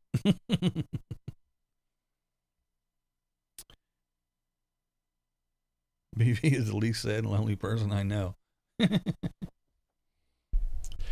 Well, the other thing, too, is, sometimes I don't have too much to do. Other times I got a lot of shit to do. Other times I have shit going on. It's just that I don't get on YouTube and say, oh, woe is me. This broke. I have to get this repaired. Or this happened. I have to go deal with this. Or this person in my family is having an issue and I have to go help them out. Or I'm not feeling really well and this happened and I got to go deal with all this. And I went to the doctor's today and it cost me this much and I'm having to deal with my insurance company because this isn't doing what, or I don't go through all that shit. I don't spew all that garbage. So anybody doesn't know that, oh, well, he might be a little bit busy today, or he might be dealing with something today, or he may not be feeling his best today, or there might be some kind of issues, financial or whatever. So you just never know, because I don't throw it all out there and I don't, whine and have people, well, oh, BV, what's the problem? Well, here, is that an issue? Well, let's throw money at you, or we'll send you a bunch of well wishes and shit. No, no. Now, when I was really, really sick, yeah, I said everybody I was sick because I wasn't around for a month. I was feeling mighty low. Wasn't I, Trisha? Trisha knows. My boo knows.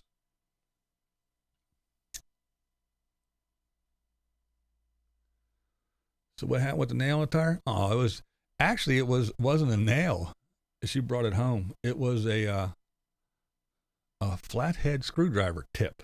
One of those little, the little ones that you put into the magnetic sleeve for a drill or, other screwdrivers, the ones you can flip around. But it was a flathead screwdriver tip. It went in between the treads, so it went down in. And basically all my son was with her. They just went to an Advanced Auto, went in and got a tire plug kit. And the guy came out. He pulled it out. And because luckily we have, the new car, it told her right away, like, hey, your tire's low, this one. So she went right to there, and they seen the thing, pulled that little screwdriver tip out, and just plugged it, and away they went. It's still holding there, but it was like, because the car's not even a year old yet, so the tires aren't even a year old yet. And so I was like, man, I really don't want to go get 2 new tires, because I would not go get 1. I would get 2, at least 2, but I was like, man, I really don't want to go get 2 new tires already, and then have the one good one, a spare laying around. But so the plug's holding, everything's good to go. And again, that's the good thing about the new car. It'll scream at you, hey, your tire's low. So it's holding there, so the plug worked. As long as it holds, we're just going to run it. And again, it is down in between the treads, so it's not up where it's actually going to make contact with the road. So they got lucky with it. So glad you're well and back to your awesome self. Oh, thanks, Nana. Yeah, it's good to be back. We were, Trish. We were. You had a little bit of a head start, but I was shortly thereafter. Was not fun. Not going to sign up to do that again, are we, Trish? That was not a fun deal at all. No, not real anxious to go do that shit anytime soon.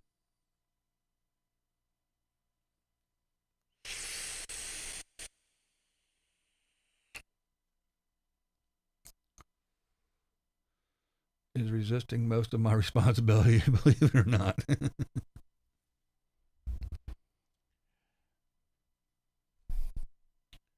But I do. Everybody hold your breath. Make sure you're all sitting down, because I don't want anybody falling over and bumping their little heads or anything. Because I'm going to say something that's really going to shock and awe you. There's one thing, I've said it before too. I said it years ago, but it's something that the one we shout out speak of, that Camo Doug says quite often. It's one of his excuses, his main excuses for a lot of things is, if you don't want people to talk about it, don't put it on YouTube. If you don't want people to know that you're doing this, don't put it on YouTube. And that is one thing that I do agree with. And I will say that. That's why I wanted you all to make sure you were sitting down, so when I said that, you didn't faint, fall down, bump your little heads.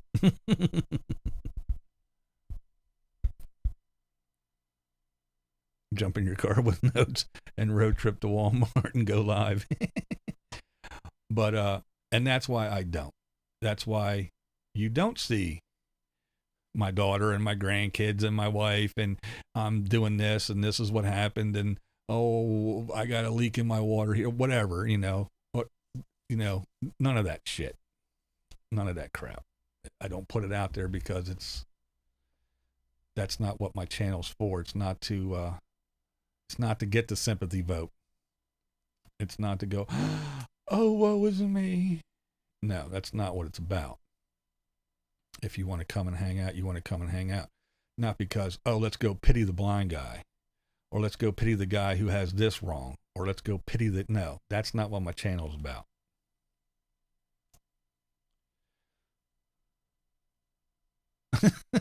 That's good. I don't post my days with supermodels because I don't want Camo Doug to mention it. That's right. Your interest and Carolyn is purely a ruse to avert the attention of you dating supermodels, endless streams of supermodels. That's why that all that phony attention to Carolyn is for. I know your tricks. I'm on to you, man. I know exactly what it's all about. It's all a ruse. Nothing up my sleeve. Look over here. Yeah, I'm on to you. Oh, shit. If the oxygen drops down, put the mask on yourself before assisting others. Exactly. Exactly. Yes. Oh my, how true it is.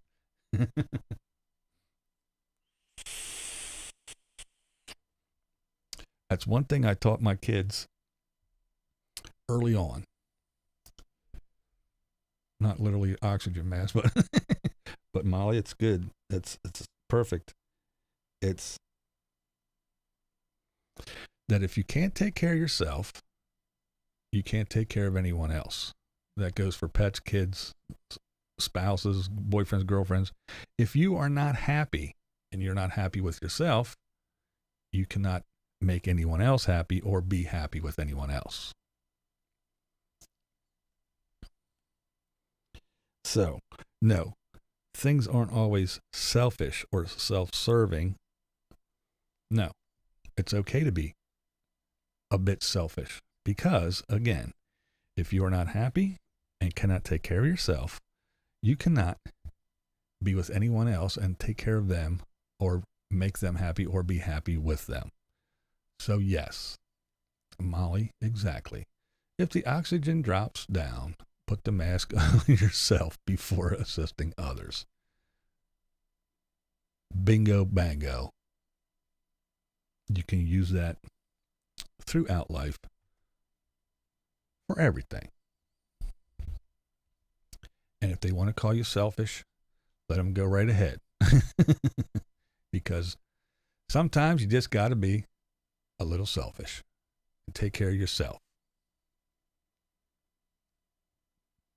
Because then others will enjoy you more and you can enjoy others.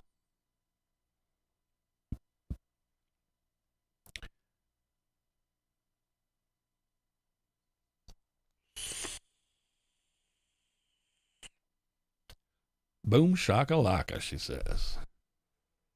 Bingo, bango, blingo. Oh my. So, Mr. Line Screw, how are things up in Canada? Things back to normal? Are people still sick? Any signs of lockdown? Are businesses opening back up? Is there any sense of normalcy?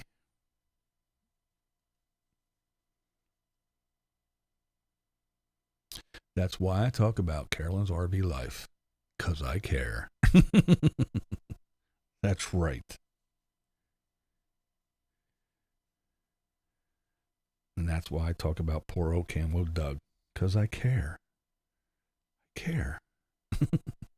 I care that he's losing his mind and doesn't know what he's talking about half the time.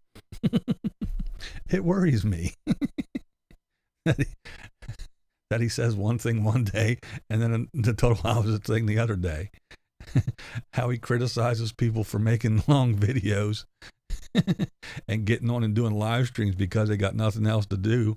And he makes 3 videos a day. How dare you waste 50 minutes of someone else's time when I only make 3 videos 20 minutes long?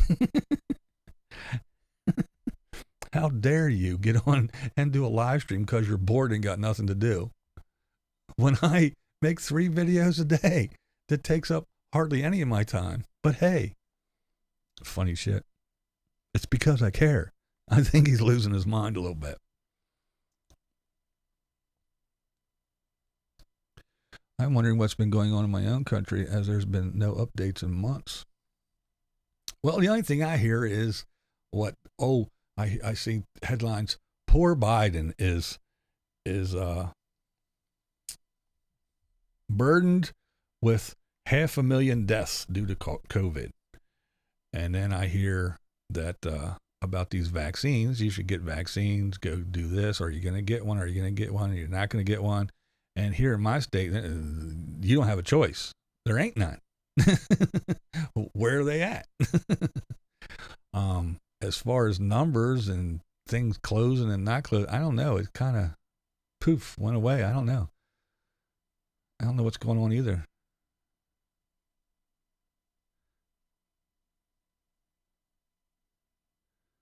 So did Line Screw ever catch up with Carolyn? CD used to say they were a thing. Well, I think that's Camo's new hobby now. He's going to be the nomad matchmaker. Because, well, this person and this person are both in Florida. I think they should hook up and do this and do that. This person and this person are both in Indiana. Therefore, they should. So if two people are in the same state, Doug thinks that they should hook up and start a family. I find that very amusing. Unfortunately, I have to leave now, everybody. Enjoy your day, and I'll see you next time. All right, Marilyn, thanks for hanging out. Appreciate it. Nothing is normal here. Everyone is getting paid $500 a week to hide at home. Not much to do here other than watch TV and social media. Oh, really? So everything pretty much closed down, except your essential workers. That's the question. Where are they at, and why did they stop posting test results? I'm at a loss and afraid to ask. Yeah, I know. It's kind of crazy. Well, a lot of things stopped. If you think about it, just think about it. The election happened, and all of a sudden, everything changed. I mean, I hate to say this, and I'll probably get in trouble for it, but I'm going to say it anyway. So is racism fixed? Remember, we were tearing down statues. We were painting Black Lives Matter in the streets in New York, and we were burning down cities, and we were protesting peacefully. We were doing all this stuff. It was such a big thing. It was, we got to go, protest. Black Lives Matter, Black Lives Matter, Black Lives Matter. This, that. Rip down those horrible statues. You can't do that. That movie has to be shut down because they said that word. And this because they portrayed somebody. It's all got to go. It's all got to go. Blah, blah, blah, blah, blah. Poof.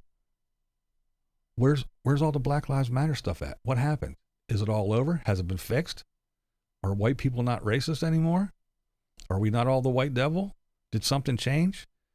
Did they get their reparations? Are there no more ghettos? Did cops stop beating black people and hunting them down in the streets like animals? And did all this stuff stop? I didn't get that memo, but apparently, poof. We went from cities burnt to the ground, people dying, people taking over parts of cities and having autonomous zones, and painting Black Lives Matter in the street in giant letters, to poof, silence. Nothing's happening anymore. And if it is, they're not talking about it on the news. So is it happening and they're just not reporting it? Or is it not happening?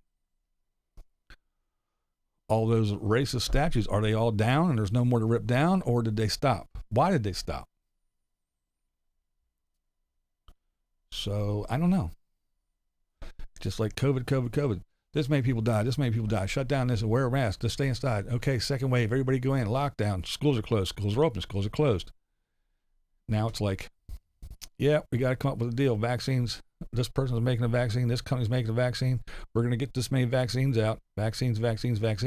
But there's not that constant, this many people. Here's the toll. These many hospitals are closed. We can't do this. And this is that. Okay. Yeah, I don't know. It's not the constant barrage of stuff. So I don't know what's going on. I don't know. It's odd. But then again, if you think back years ago, I guess right around the time before Obama got voted in, it was the same thing. When was it? When the statues were a problem back then, and all you heard about was that damn Dukes of Hazzard car got to go, and everybody's racist, and blah, blah, blah, blah, blah, blah, blah, blah. That was the big thing. And constant. And all of a sudden, click, like a switch was thrown. Poof. Not a problem anymore. Shh. Never speak of it again. Until, boom, now. And then we had all our madness. And then again, the switch is thrown. Biden's in. Everything's good. Racism's over. It's all done. We don't need to paint Black Lives Matter on the street no more. We don't need to protest. We don't need to do this. We don't need to do that. We don't need to do none of that stuff. And why? I don't know. But anyway, and I guess it's a good thing. Where am I at? Of course, mainstream media outlets are following a decidedly progressive agenda, so they will spin misinformation they can't. Yes. Once the rain stops in Seattle, they're going to have a fun summer of problems. The only thing stopping the problems was the weather in winter, not politics. Oh, okay. Well, we still got the rest of the country where they could have been whooping it up.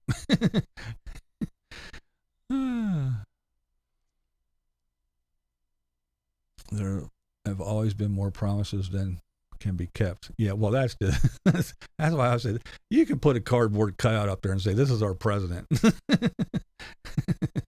They don't really do a whole lot. It's all behind the scenes crap that goes on that make the rules and tell everybody what's going to happen. Why isn't the news covering those few that took the shot and ain't here no more? Yeah, there's another good thing.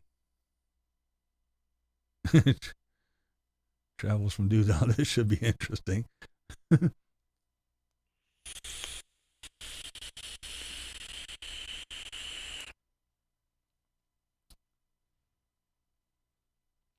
My brother just asked my dad if he and mom are going to get the shot. We're very suspect of the shots. Yeah, I don't know. It's one of those things that, again, trust no one. Believe nothing. Yeah, some people are fine. Some people are sick. Some people aren't. I don't know. I don't know anything about it.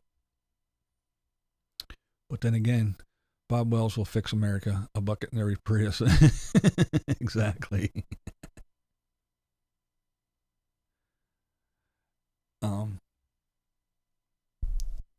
I mean, come on, let's face it. It's it's a long running joke that if you see an ad for any medicine, any pharmaceutical medicine, it will definitely don't take this drug. This drug will keep you from taking a trip to the hospital for heart condition. However, it will give you a brain tumor. It will make your kidneys fall out. It will destroy your liver. It will make you piss blood. It will, and on and on and on. Yeah. But your heart will be fine. You will go to the hospital and probably die, but it will not be due to a heart condition. So take this pill. I mean, every drug thing you see, it fixes this. And this is the list of shit that will go wrong after you take it and the side effects. So I'm pretty sure it's probably the same thing with the shot. And will it be like the flu shot? Well, we have to get it every year. Some companies have that 2-dose. You got to get the shot and then go back weeks later and get the second shot. Somebody else, I guess Johnson & Johnson's coming out with one where it's only one shot. Who knows? We need more guinea pigs. One thing, having it sucks. Yeah, having it does suck. Bob Wells, he will be at RV Park Host. Yeah. Well, I'm typing for the most part. Banged up shoulder from a bad fall I took on Sunday morning. Well, that's not fun. I got the corona and thrust. It's no joke. Truthfully, my wife wasn't symptomatic. Yeah, it's not fun. It's not fun at all. Yeah, it's not something you want to sign up for twice.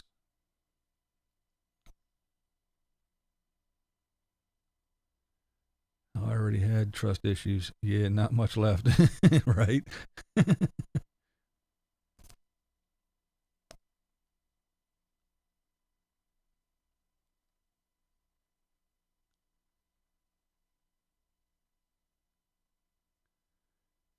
Paid last 30 pill my Xaralto $477 blood thinner. Wow. Isn't that crazy? Yeah, these medicines, man, it's just, it amazes me. And I have a very old video I made about the FDA and my thoughts, but yeah, the FDA, we have a whole entire government entity that goes around and says, yeah, we're the Food and Drug Administration. It has to all come through us, and we'll let you know if it's safe for you folks to do. So if we say this steak is good, it's good. We say that shit that's been sitting on the shelf for 40 years, if we say it's good, it's good. That drug's been tested. And if we say it's good, it's good. And we say it's good. And we also say that you're allowed to have in every bag of popcorn, 25% of the kernels can be gnawed on by rodents, and it's still good. You can have so many insect parts in your cereal. We say that's still good. Shit's going to happen. There's going to be metal shit. In the process of making these things, these machines are going to fail. So we allow so much metal shavings in your shit. And we say it's good. Because we're the Food and Drug Administration, and we're looking out for you. And we say that these drugs, if you take it, yes, it will fix your heartburn. And it will give you heart palpitations, brain tumor, profuse bleeding from the nose, and your asshole fall out. But we say it's good because we're the FDA. And that's what we do. But if you vape, nope, it's banned. It's against the law. You cannot do it. You cannot make it. You cannot sell it. You cannot talk about it. You can't think about it. No, no, no. You have to send all your stuff to us, and you have to pay us $100,000. And if we approve it, fine. If we don't, we get to keep your $100,000, and your store gets closed down. Because we're the FDA, and we're looking out for you. We would rather have you smoke some cigarettes and get lung cancer. We would rather have you take that medicine that will give you kidney disease and liver failure. We would rather have you eat metal shavings and bug parts than suck on a vape with some nicotine in it to get away from cigarettes. Because we're the FDA, and that's what we say. I love it. I love it. Assholes are overrated. Yeah, they can drop out. We don't need them, right, Deb? Glad I stopped all my meds this time last year. I lost weight, felt better. True story. Yeah, that's what my doctor keeps telling me. If you lose about blah, blah, blah pounds, you probably won't have to take I take blood pressure medicine, and that's it. That's my only prescribed medicine. We used to have a government agency that approved pornography in Canada. It was a dream job. The internet took those careers away. Oh, man, wouldn't that be the job, right? Wait, y'all don't have porn in Canada? They do now. It's on the internet. You don't have to get anybody to screen the porn. You just get on your laptop and have at it.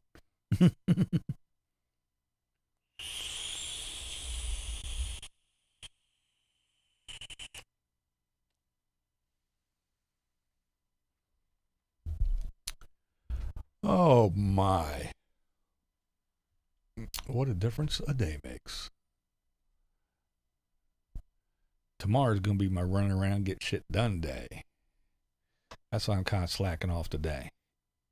Because tomorrow, I'm going to be busy as a one-legged man in a butt-kicking contest.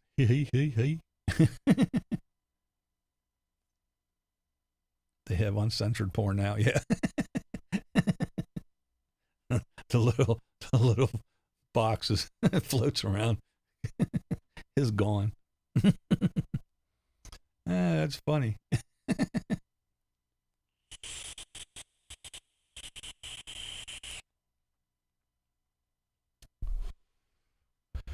They come on YouTube and and type in body painting contests so they can see naked people.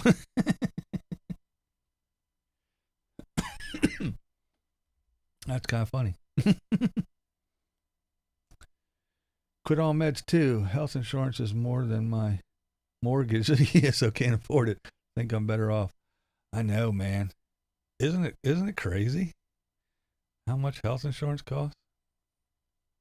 and still doesn't cover anything. We know you pay us $450 a month, and now you went to the doctor and you want us to pay for it? No.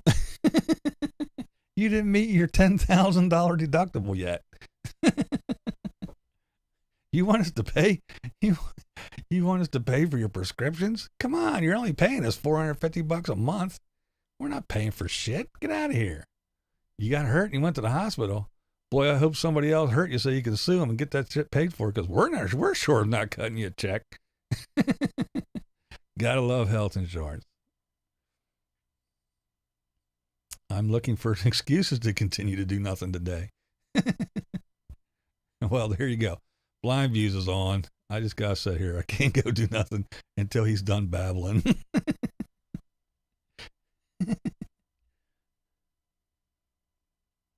Was it like watching censored Japanese porn before? Rob Q. The man, the myth, the legend. Well, if you read long-term effects of staying on some very basic medicines, you'll see the source for other problems you have. Oh, I know. Just taking the damn aspirin, man. That's what I was doing. I was tripping because, wait, healthcare costs money? Yeah, shut up. Only in America. And if you don't get it, they fine you $4,000 at the end of the year and make you pay it. And if you get a tax return, they take all your tax return and make you pay the difference. They make you pay for that shit. You're getting it one way or the other.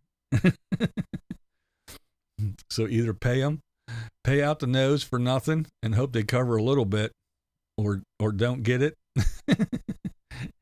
and still have to pay for it at the end of the year any damn way. Yeah, it sucks. I admit I'm avoiding riding to the post office and bank to drop stuff off at the windows. Oh, speaking of that, Trisha, you still in here? Yeah, I have 2 paintings I'm sending to 2 different people, but they're all but boxed up, packed up, all ready to go. I just got to get out and get them shipped off. But between me doing other shit and then it's snowing every other day and all kinds of other shit, I just haven't got to it yet. So yes, I know there are folks that were promised some things. They will be there, honest. I will get them in the mail eventually. Might even have them tomorrow, though I'm running around. But yeah, I do got to, all I got to do is put the tops on them, run some tape around it, put the labels on, and away we go. So yeah, I didn't forget. The paintings are packed up and ready to go. I just got to get to the post office. Oh, let's see.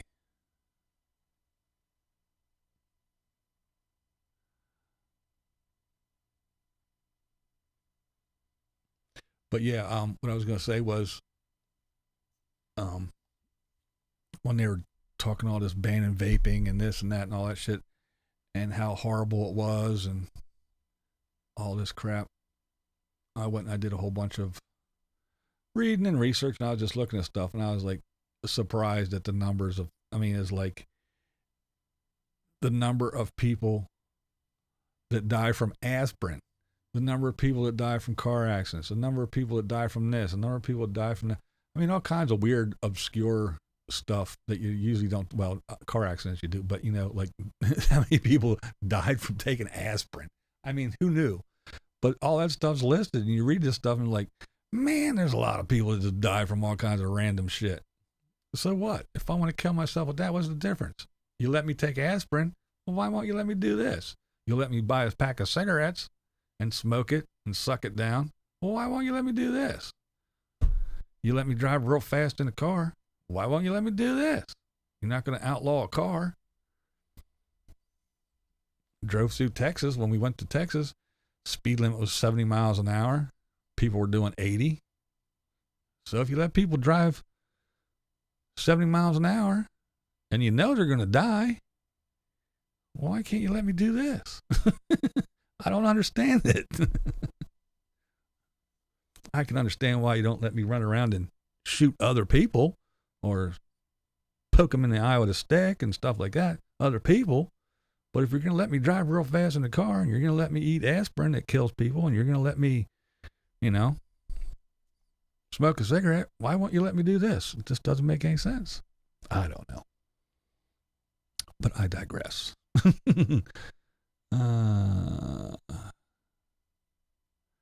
I just want to know how you knew I'd need this chat this afternoon. When you raid your rant, I avoid my roid rage. There you go. Trisha here. I figured you was there doing whatever you was doing, but listening. When it comes to healthcare in the U.S., I have a dump truck load of cynicism I could empty at any time. I just went over my max out of pocket for the year yesterday. Wow. Yeah, I just think our healthcare system is so screwed up. It is so screwed up. People got shit to do, man. Come on, boo. Number of people who die from erotic asphyxiation is tragic. It's true. It's true.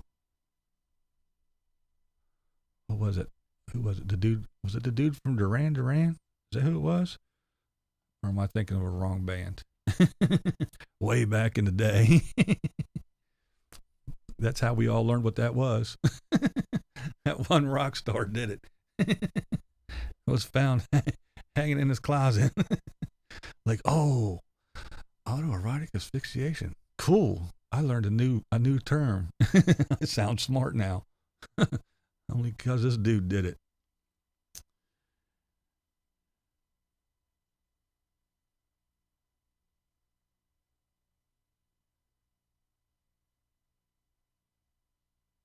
Oh, David Carradine too. Oh, really? I knew there was a rock star. It might not have been Duran Duran, but it was somewhere. It was back in that time frame in a band like that. I don't know, like Aha or Duran Duran or, you know, one of them. I think it was the lead singer too. But one of them, yeah, was found that way. I either didn't know or I forgot that good old Kung Fu died that way.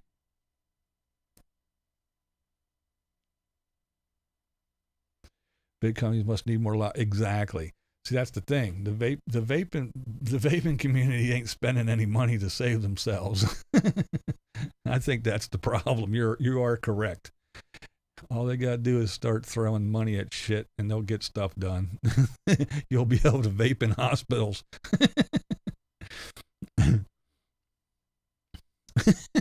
Molly, wee thump. Oh man, that's fucked up.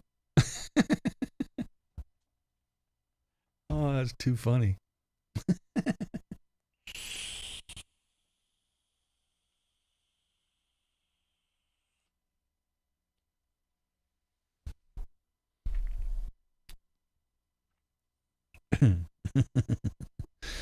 Oh my. Hold on just a little longer. Thump. Oh damn. See, Molly, see what you did. Oh, that's funny. Alphabet soup and X-Lax. Now YouTube food. Called letter rip.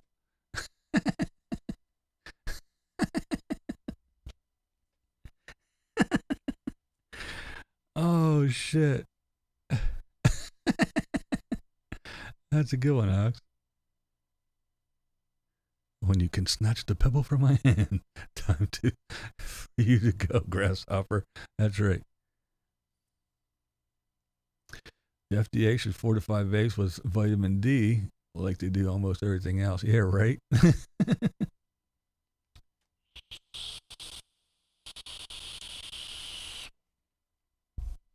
The funny thing is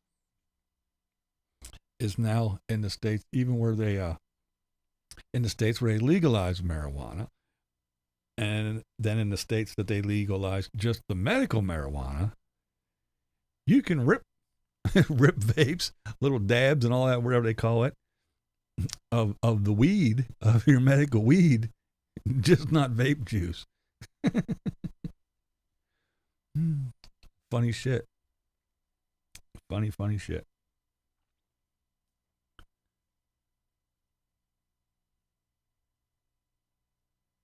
Best dough they never had.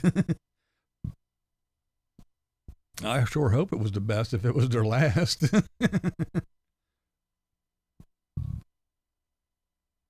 Ventilator. Nope. Give me a vape pen. That's right. I'll be good. Oh, shit. I got my laugh today. It's complete. That was funny as shit. Let her rip. Alphabet soup and X-Lax. Let her rip. Oh, shit. That's too fucking funny. I will remember that one. Oh, man.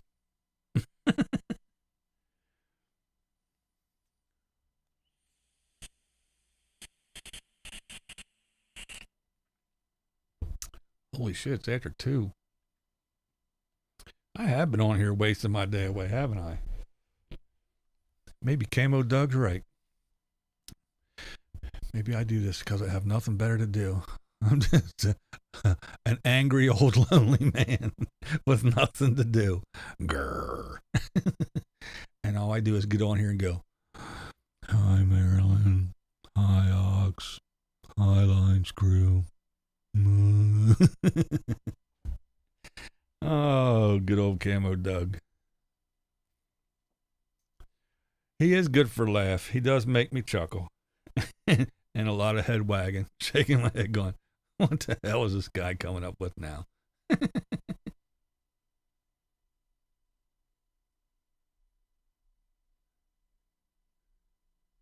Wasting is a point of view we don't agree upon. Bunk CD.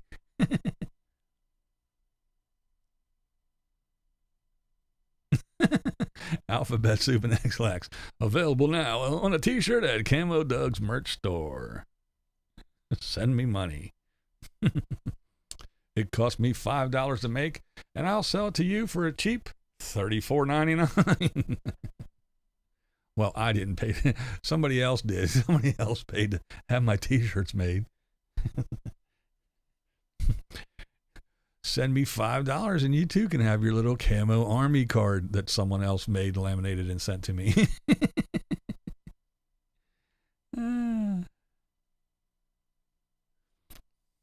At least I get to put my makeup on while being entertained. That's right. Even if it is from an angry, lonely old guy. Oh, that's funny. A guy that lives in a house, has a wife, kids, family, grandkids, and all that other stuff. I'm lonely. But the guy who sleeps in the closet, he's not lonely. Oh. Did I say that out loud?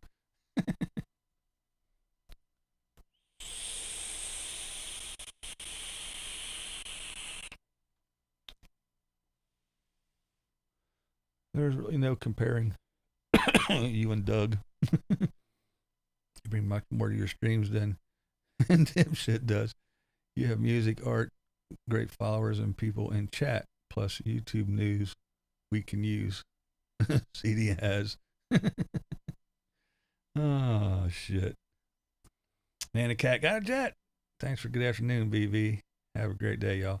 All right, Nana Cat, thanks for hanging out with us. Nana Cat. I should start a makeup show, only because I have no clue on how to apply makeup. I do wish I'd find another place to live where I don't have to drive to every 3 months. Right, Ox, have you on the great followers? Yeah, I do got some good folks. That is for sure. That is for sure. And my folks come here to interact with me and interact with each other, not just to leave shitty comments about the people that I talk about. But hey, he's been doing it a while. He's still doing it. Good for him. He's got his base, his followers. Again, good for him. Getting something to do. He's got something to occupy his time. One more time, good for him. It's just, don't say, oh, how dare somebody get on here and do a live stream for an hour, blah, blah, blah, blah, blah. How dare somebody do a long video for over 30 minutes? How dare somebody? Well, if you do 3 of them for 20 minutes and that person did 1 for 60, what the hell's the difference? None, 0, shut up. How dare people show their gas receipts and then expect money?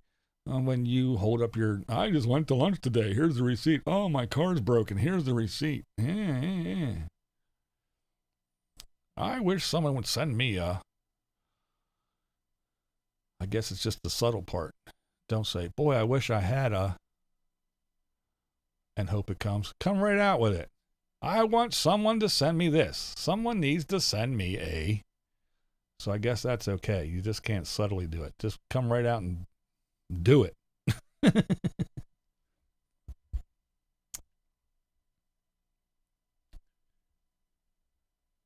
probably look like Betty Davis because I'm too old to see shit. No makeup videos here. Oh. That's right. Say what you mean. And mean what you say.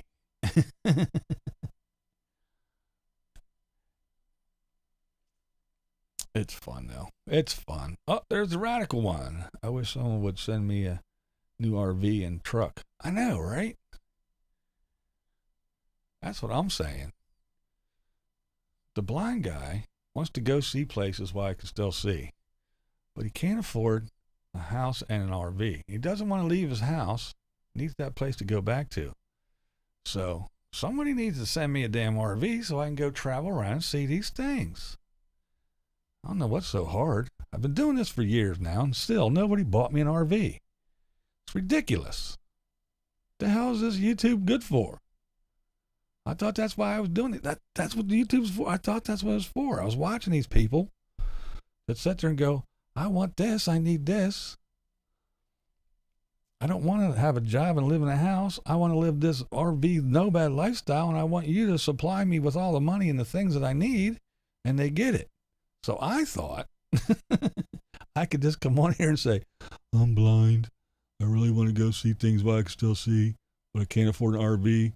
So why don't you people buy one for me? But it never happened. Years later. I don't know. I guess YouTube isn't what it's all cracked up to be. Well, I have a few things I'd like to give away, but have no idea how to do it and don't want anyone to know it was me giving it. Any ideas? I don't know. We come from the jokes, but we come for the jokes, but we stay for the blindness. From the excessive drinking. That's right. A car. I need a car. Send to Illinois. General delivery. And I want them to go to people who actually need it and will use it. Yeah. I don't know how you would go about something like that.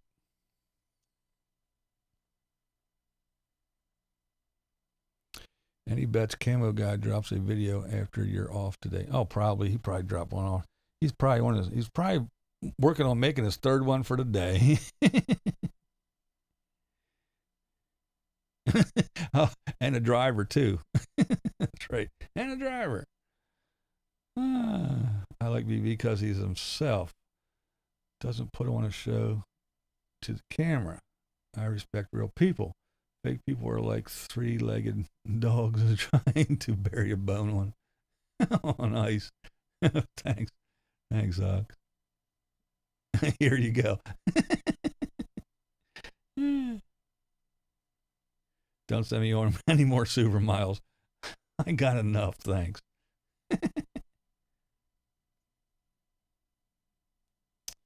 Just need to get a dress and send it with a fake return address. Well, there you go. Bob gave me this idea. The Bob. Yes.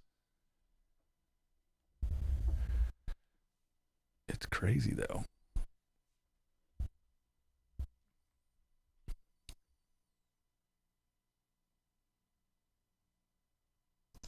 If you want to donate to RVers, send it to me. I'll make sure they get it ASAP.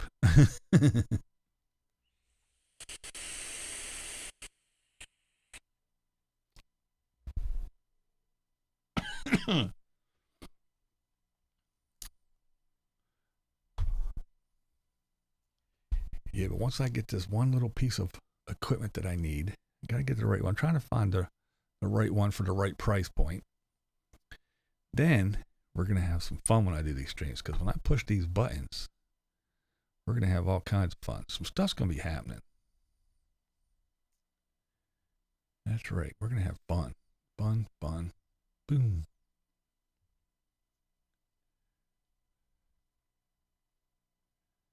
Even more fun than we already having. That doesn't work in a community of this size, Ox. Can you say just over 17,000 permanent residents in the county? Wow. That was a joke. Don't send stuff.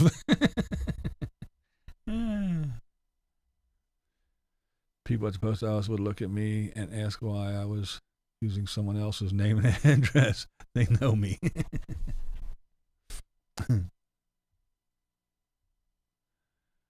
Oh my.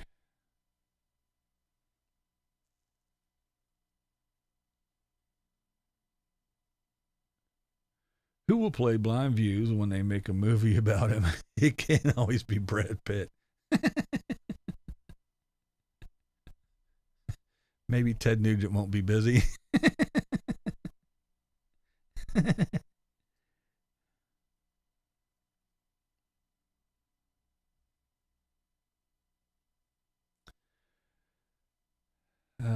Never. You can send cash to most via PayPal. Other stuff use SN. Oh my. Holy hell, 2 hours and 13 minutes I've been on here. That'll give Doug something to talk about. He needs some content today. I'll stay on here a little bit longer just so he really has something to talk about. There's Blue Van Dan. I'm sitting outside the border at Algonac, Mexico, waiting on Mike to get done drinking and eating. Cool. Oh, you're hanging out with Mike. I miss that dude. I really do. I mean, I didn't get to hang out with him, but I at least used to get to see him on videos and stuff. He's fun. That's what I want to do. See, that's why I need an RV, folks. That's why y'all need to buy me an RV and send it to me. I need to go hang out with Blue Van Dan and Mike. I really do. How fun would that be? How fun would that video be? Me and Blue Van Dan. Blowing up biscuits in his solar oven. drinking beer in the blue van, hanging out with Mike. That would be so much fun. I'm not looking to give away cash. I need my cash. I know, right?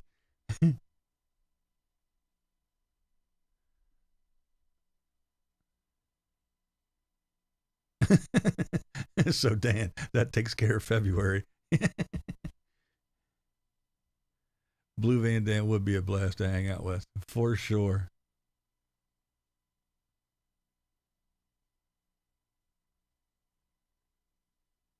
He is one of my very best friends and drinking buddies. Get out of here. Yeah, that would be a trip. Oh my God, that'd be so much fun. What's going on here? What's going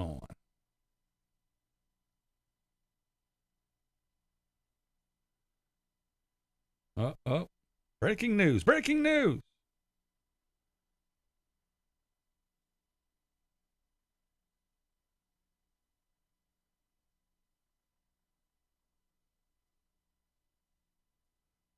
Hang on, bear with, bear with.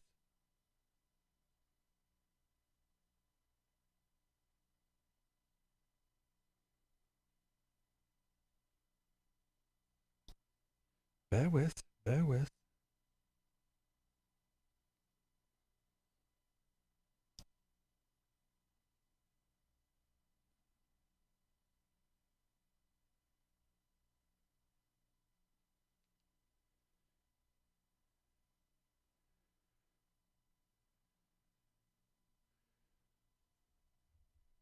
Sorry about that. That was let's see where we at here.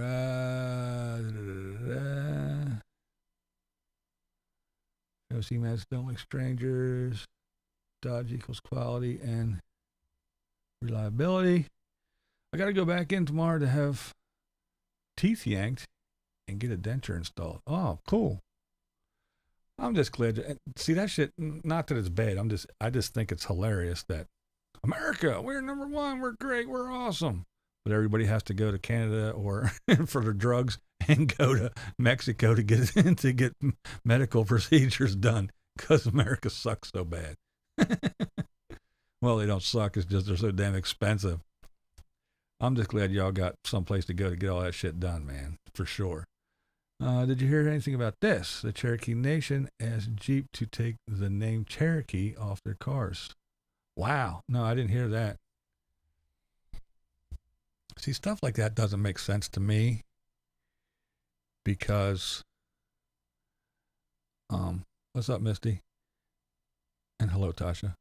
I can see if it was like in a derogatory way using the name or everything, but for instance, like the Golden State Warriors or anything like that, it's about being mean and tough and the Warriors and, this and that. And, the Jeep Cherokee is a tough, reliable off-road, but yeah, I don't see what the big deal is.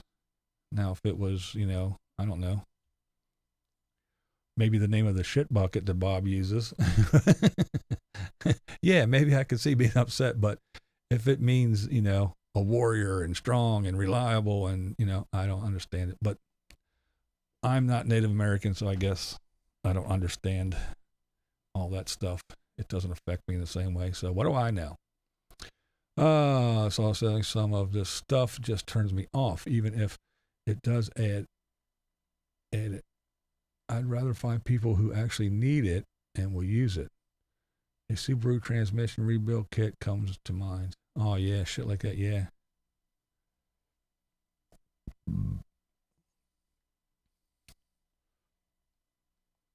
See, something like that, actually, like a Subaru transmission rebuild kit, stuff like that, that would be a good place to get rid of stuff like that. Would go to a some kind of Subaru, chat room, a Subaru group on Facebook or Reddit or someplace like that, and sell it, for a little bit of money, because those folks that are actually looking and grabbing, they're Subaru diehards and they're rebuilding and fixing and doing stuff, they'll actually use it and appreciate it. I know around here we have the Carlisle. In Carlisle, there's always a big car show. And you can go, I mean, you can go buy, a Corvair mirror or an original, 63 Camaro headlight, or a trim piece or a little, all that stuff. And those guys, they're really into it and they really appreciate when they can actually find original good shit like that. So that would probably be a good place, something like that to look.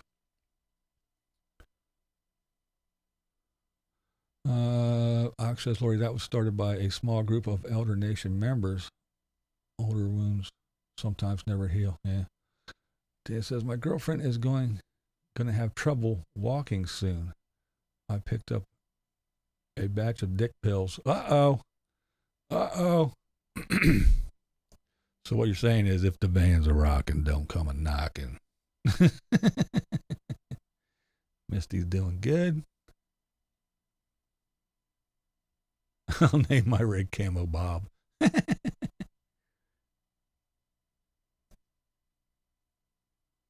Yeah, I agree, Lori. I think some things when you name them like that, it's a compliment, But I guess again, like I said, I'm not Native American, so I don't know. I don't pretend to know the plight of the Native American. I don't know what it feels like to be, So I'm not gonna. I guess I'll just stand back on the sideline and go, I'm not the white man who owns the car factory and named it that. I'm not the guy who owns the football team or the baseball team, so I'll just stay out of it, whatever. Because I'm white, I'm asking the Beatles to rename the White Album because I'm offended. Wow. We should all do that. Start a petition. I'll sign a petition.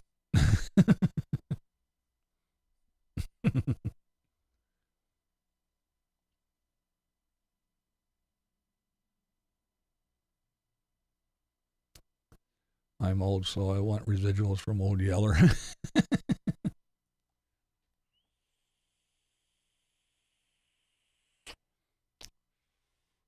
Younger natives have learned to accept the names you used to and own them with pride.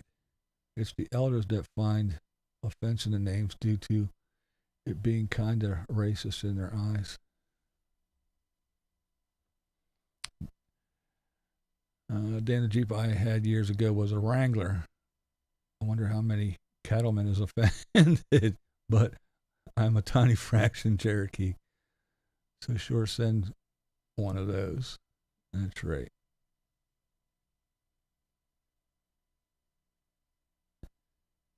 Damn white people. I know.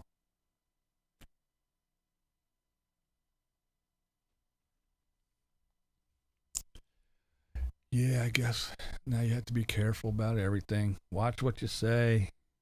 Watch what you do. Don't name anything. The Edmonton Eskimo football team has to be renamed now. Eskimo is an offensive name in Canada. They like the term Inuit instead.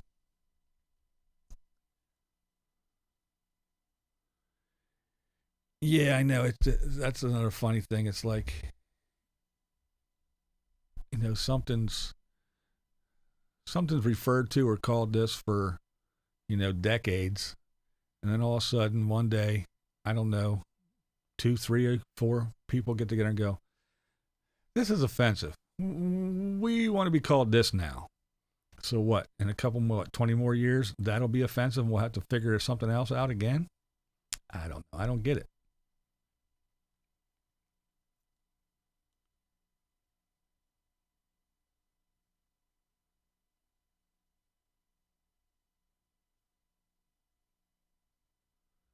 My favorite team in baseball, no name for Cleveland, former Indians. Oh, yeah. Yep. I'm offended the Subaru was named Ricari Forester because the mice do it. The mice do it in 2 weeks flat. Who leave wires exposed for mice to chew it? You're parked in a forest.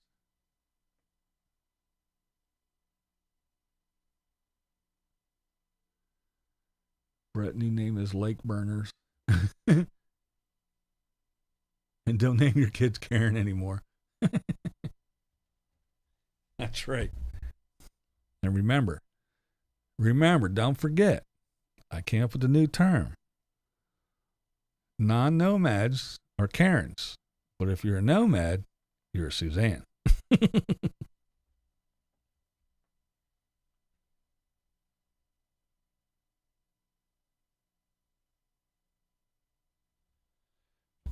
Human mindset evolves. People have to accept change and deal with it, or are left behind.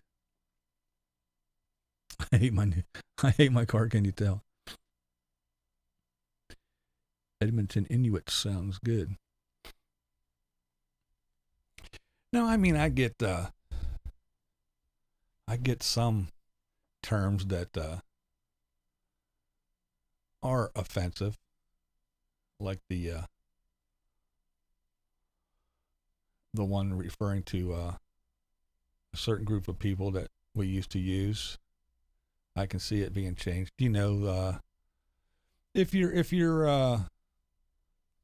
have an old car and you're setting the plug points condenser and you're trying to adjust the timing, if you want to, it needs to go ahead, and if it's too far behind, you want to go ahead. You want to advance it, but if not, if it's going the other way, you have to turn it and retard it.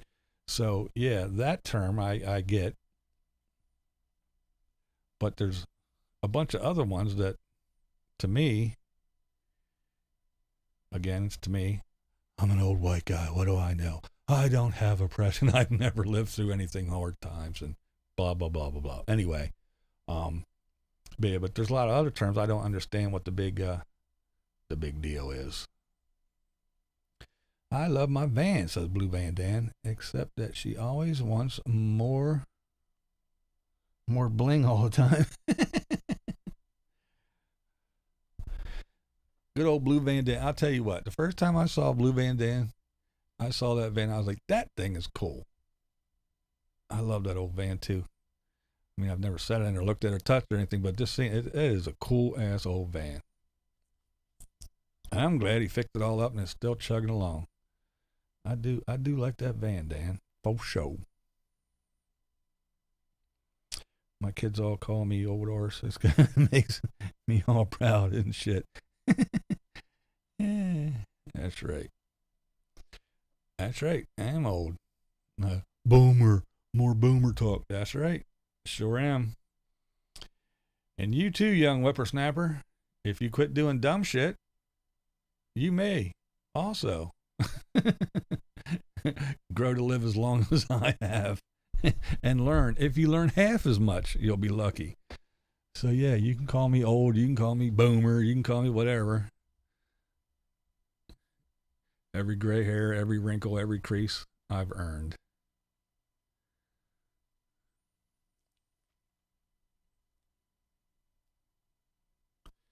Had to check, but the nomads had to spray for mice and such. They spray it on the wires and such, supposed to keep them away. But yeah, the squirrels ate my car, the 300, before it got totaled.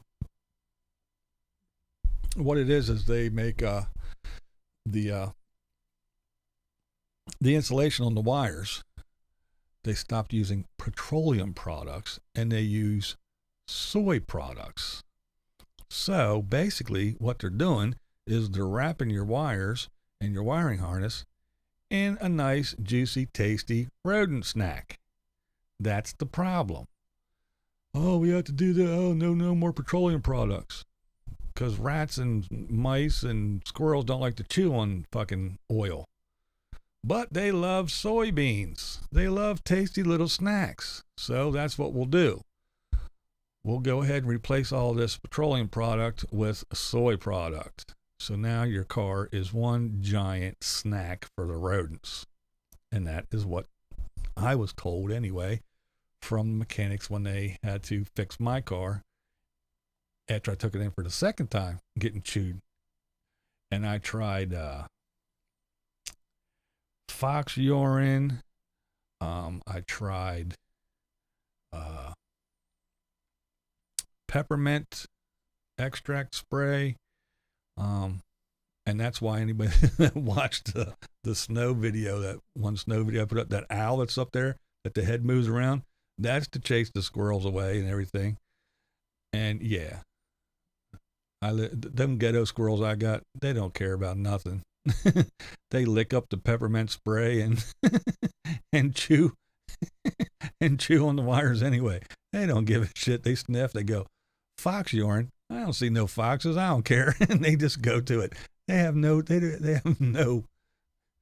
fear. Hell, there was little baby ones. The mama was running up and down the tree, and these two little ones were running around the tree. They came up on the porch. They sat on the banister for a while, and then they came over and sat on the windowsill. My wife went over, stuck her face right up against the window, and beat on the window, was yelling, "Get out of here!" And they just looked at her. They don't care. Little ghetto rats. They ain't scared. Yes, the new fan is definitely working, but I haven't been driving it in 100 plus degree weather yet.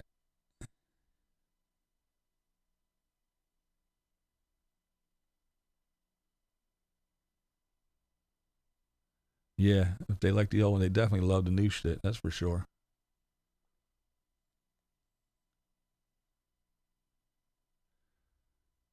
My dad had a female name. He really got a kick out of Johnny Cash. My name is Sue. I drove down here this morning and never turned the fan on. 90 miles. Mice would always eat a knock sensor wire in V6 Accords and Odysseys. There was a service bulletin on it, and I had a lot of upset customers. Yeah, isn't it crazy? They just go to certain things.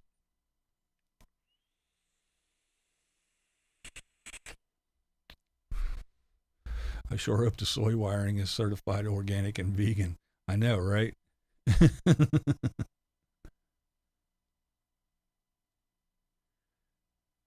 There's a scat pack, scent pack I leave under them now. One time something chewed on those.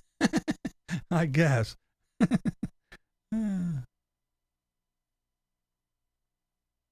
was it hard to get the fox to lift his leg on the right spot?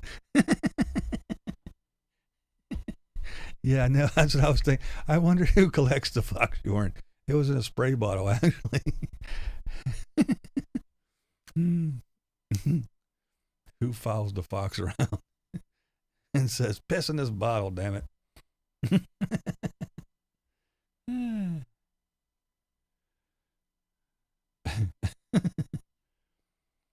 Yeah, I was trying all kinds of dumb shit, man. Throwing mothballs under the car, spraying that peppermint shit under the car, in the wheel wells, everywhere. We were trying everything to keep the damn tree rats away from eating the car. And then the one guy at the garage, "You need to find a new place to park your car." I said, "You gonna buy me a garage, you fucktard? I live in the damn city. I park out on the street. What do you want me to do? I'm white trash. I can't afford a damn garage, squirrel-proof building to park my car in. I wish I could." I did see a spray I may use under the canopy area now. That's mostly dry space. Now, it might help, but I think I need to pull the doghouse on the van and evict creatures right now. What does the fox say? No more pee, no more pee. What does the fox say? Oh, isn't that the goofiest song ever? Or one of the goofiest songs ever. Yeah, I just said that and thought, no, wait a minute. There are some really weird ones.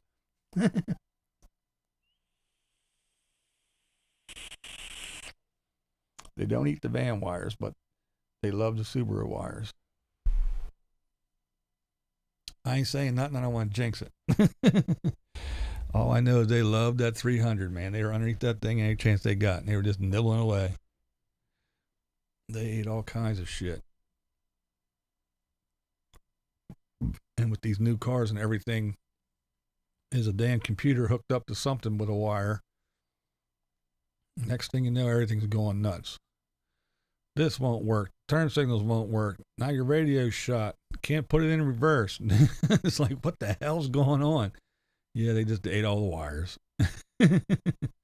Crazy shit.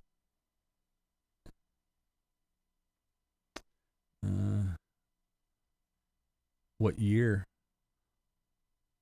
Are you talking to me? What year was the 300? It was a. If you're talking to me, it was a 12. Yeah, 2012.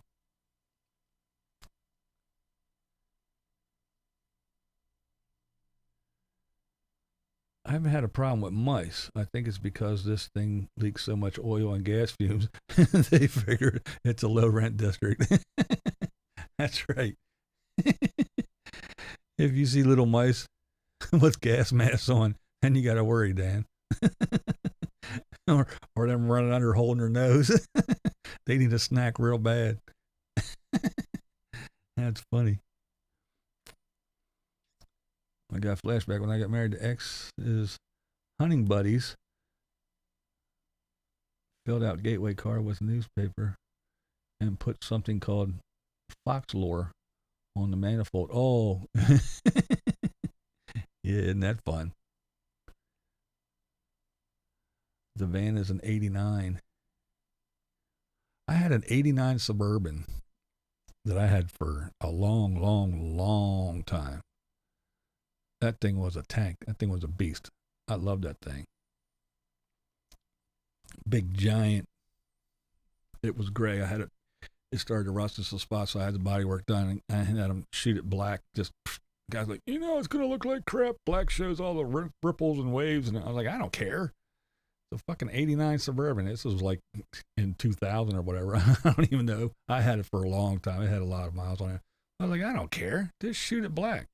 And it looked like a giant hearse. I had the back windows all tinted. The front windows were left alone, but all the back windows were all tinted and shit. And it just looked like a big old black hearse. That thing was a tank. That's the time of bourbon.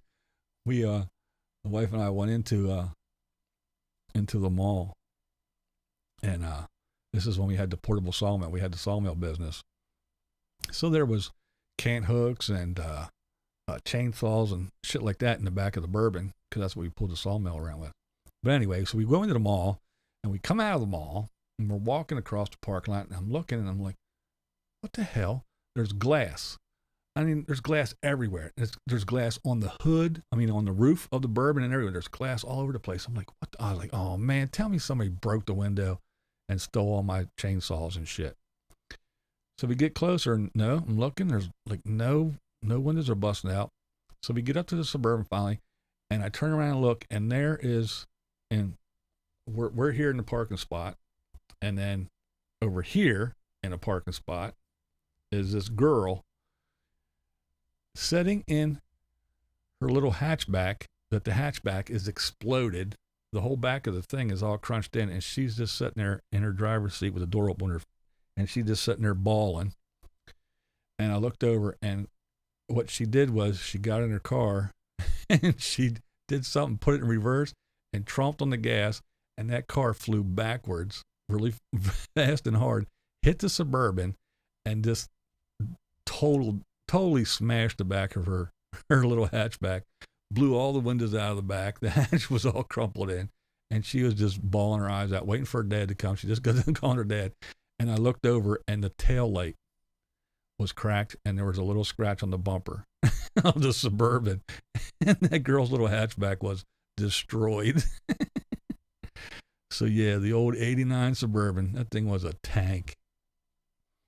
I felt bad for the girl, but man.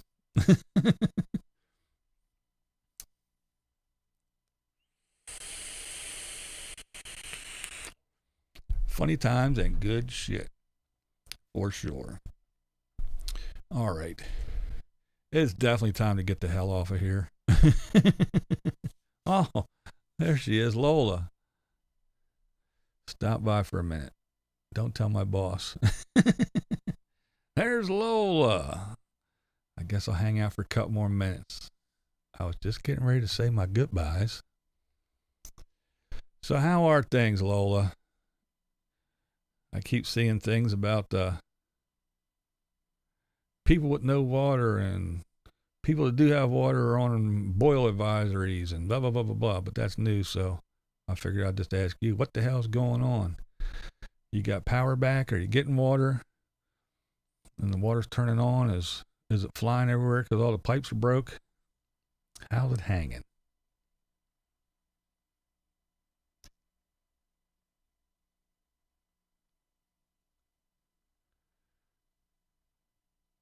I love the big old vehicles. That's why I have an Explorer. Love SUVs. The good old Ford Exploder. Yeah, I like them things too. I like they sucked on gas. that 8, 10, and or 12 or something like that miles to the gallon. Yeah, that shit kind of sucks. But other than that, yeah, they are nice. And the bourbon, oh man, had that nice big old Chevy V8 in it. It had some giddy up and go. And if I wanted to go to Lowe's and get a piece of drywall or a piece of plywood, yep, just fold the seats back, fold the seats down, and shove it on in there. Go to the grocery store or whatever, yep, load her on up. And it actually had the third row seat. I had it. So I could seat 9 comfortably in that thing. It was a beast. Let's see. Been a little busy at work, but it's all good. It's 80 degrees. All the pipes are broke. No water, but we have power to run our ACs. There you go. Wow, that's gotta suck though. I guess the plumbers will be busy as hell. Somebody's gonna make a lot of money out of this, I guess. Mona and Fur Crew. You made it. Yeah. I was just getting ready to get off here and Lola popped in. Now you popped in. Yep. I was all but ready to say goodbye. I'm a Ford woman, but I refuse to get that Ford peeing on Chevy sticker because I like some Chevys too. Yeah, I'm a big Chevy fan. Cars. I'll say that. I love my Chevy cars. Ford makes an awesome truck. I like a Ford truck better than a Chevy truck. That's just a personal thing. But from 0 to 80 in 1 week, only in Texas. Ain't that a trip? But yeah, and I'm talking old school stuff too. I mean, the Camaros, Chevelles, Novas, all that. I was a big Chevy guy. But I also did like some Mopar stuff, the Super Bs and the Barracudas. Wasn't big Ford fan for the car. I wasn't, the Torinos or the Mustangs. I wasn't really into them. But Ford trucks, I do like a good old Ford truck. And nowadays, anything goes. Hell, I had a Chrysler. Now I got a Hyundai.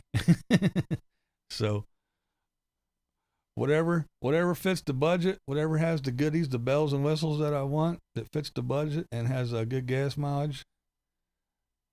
That's what I like at the moment. But yeah, I do love a good old big steel SUV that can't pass a gas station. But yeah, they are good vehicles. I'm about to pop back out. Duty calls. Glad I got to catch you for at least a minute. Have a great rest of the day. All right, Lowell, thanks for popping in. I'm glad everything's okay and you guys got your power back at least. Have fun with the water issues. If I could have had a truck that would have been just as nice, but I like the SUVs more. It rides like a truck anyway. I call it my enclosed pickup truck. Yeah.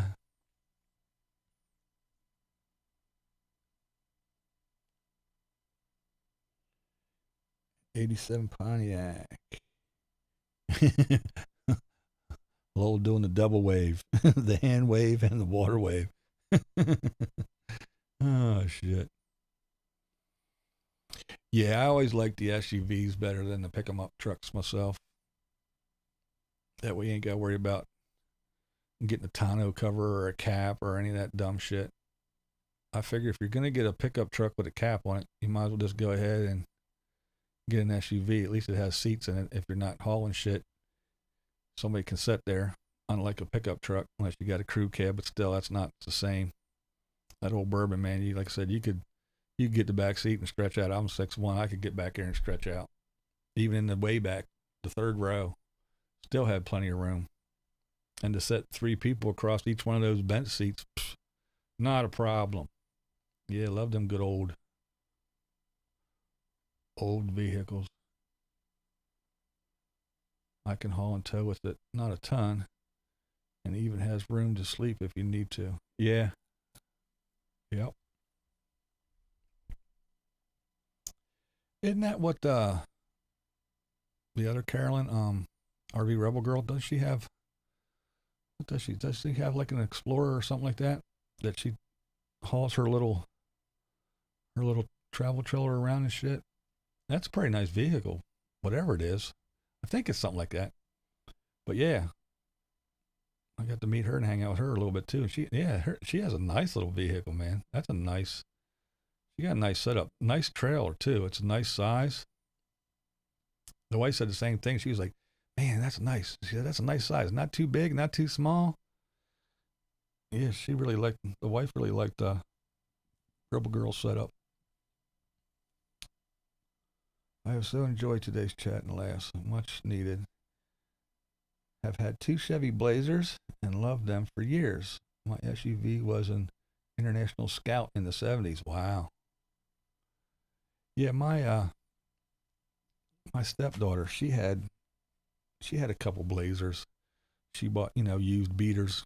She was young, so she bought what she could, but she bought a Blazer. She liked it. Got another one when that one died. And yeah, she likes them little things too. They're not giant, but they're not small. They're pretty decent size. Chevy Blazer are decent size. Nomads use lawn chairs.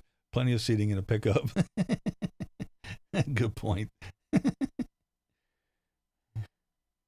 Her SUV is about the same as mine, so seeing her set up gives me hope for mine if I ever am able to get a travel trailer. Yeah, she does have a really nice setup. It is nice. It's sweet.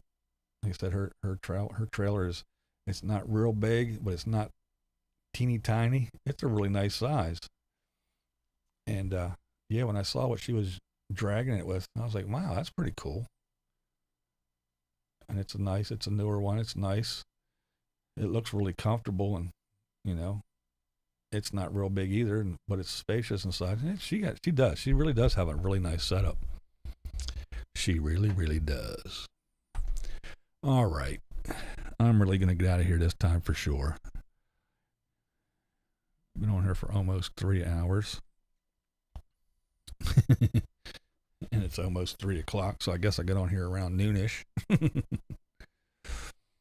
But yeah, it was a nice day, a nice afternoon. I want to thank everybody for hanging out and spending the afternoon with me. Like Trisha said, people got shit to do.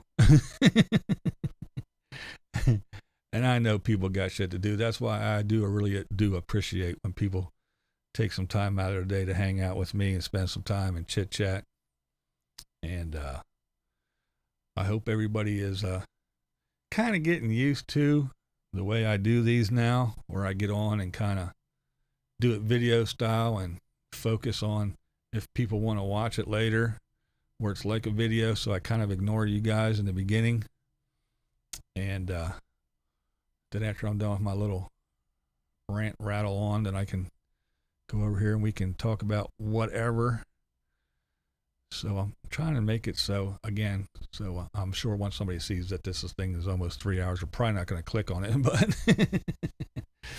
when I do these little lives, if I keep them short enough, if somebody looks at it and they want to click on it, they can watch the little, as I say, video portion and then cut off and get on out of here. So I hope the setup works for you guys. I hope it makes sense why I do it that way, and I don't offend anybody by not interacting right off the bat in the beginning, because I do want to keep it video-like in the beginning so people will actually click on it and watch it, even though if they don't want to stay for the live interaction part. All right. So, we talked about all kinds of stuff today because we were on here for a long time. But the main point I wanted to make was I wonder if, since all these people are buying RVs and people are getting interested in this RV life, whether it be full-time, part-time, for months on a time and go back home or whatever it may be, and RV manufacturers can't keep up with the demand, and more RVs are being sold, and every year just about is record-breaking year with all these people doing it. Will there be more rules and regulations popping up that these folks have to deal with? I don't know, it's just a thought, but I'd like to hear what you have to say and what your opinion is, and please leave me a comment below. And as always, you don't have to agree with me. That's really not the point. The point is, this is BlindViews, and that's the way I see it. What we do here is go back.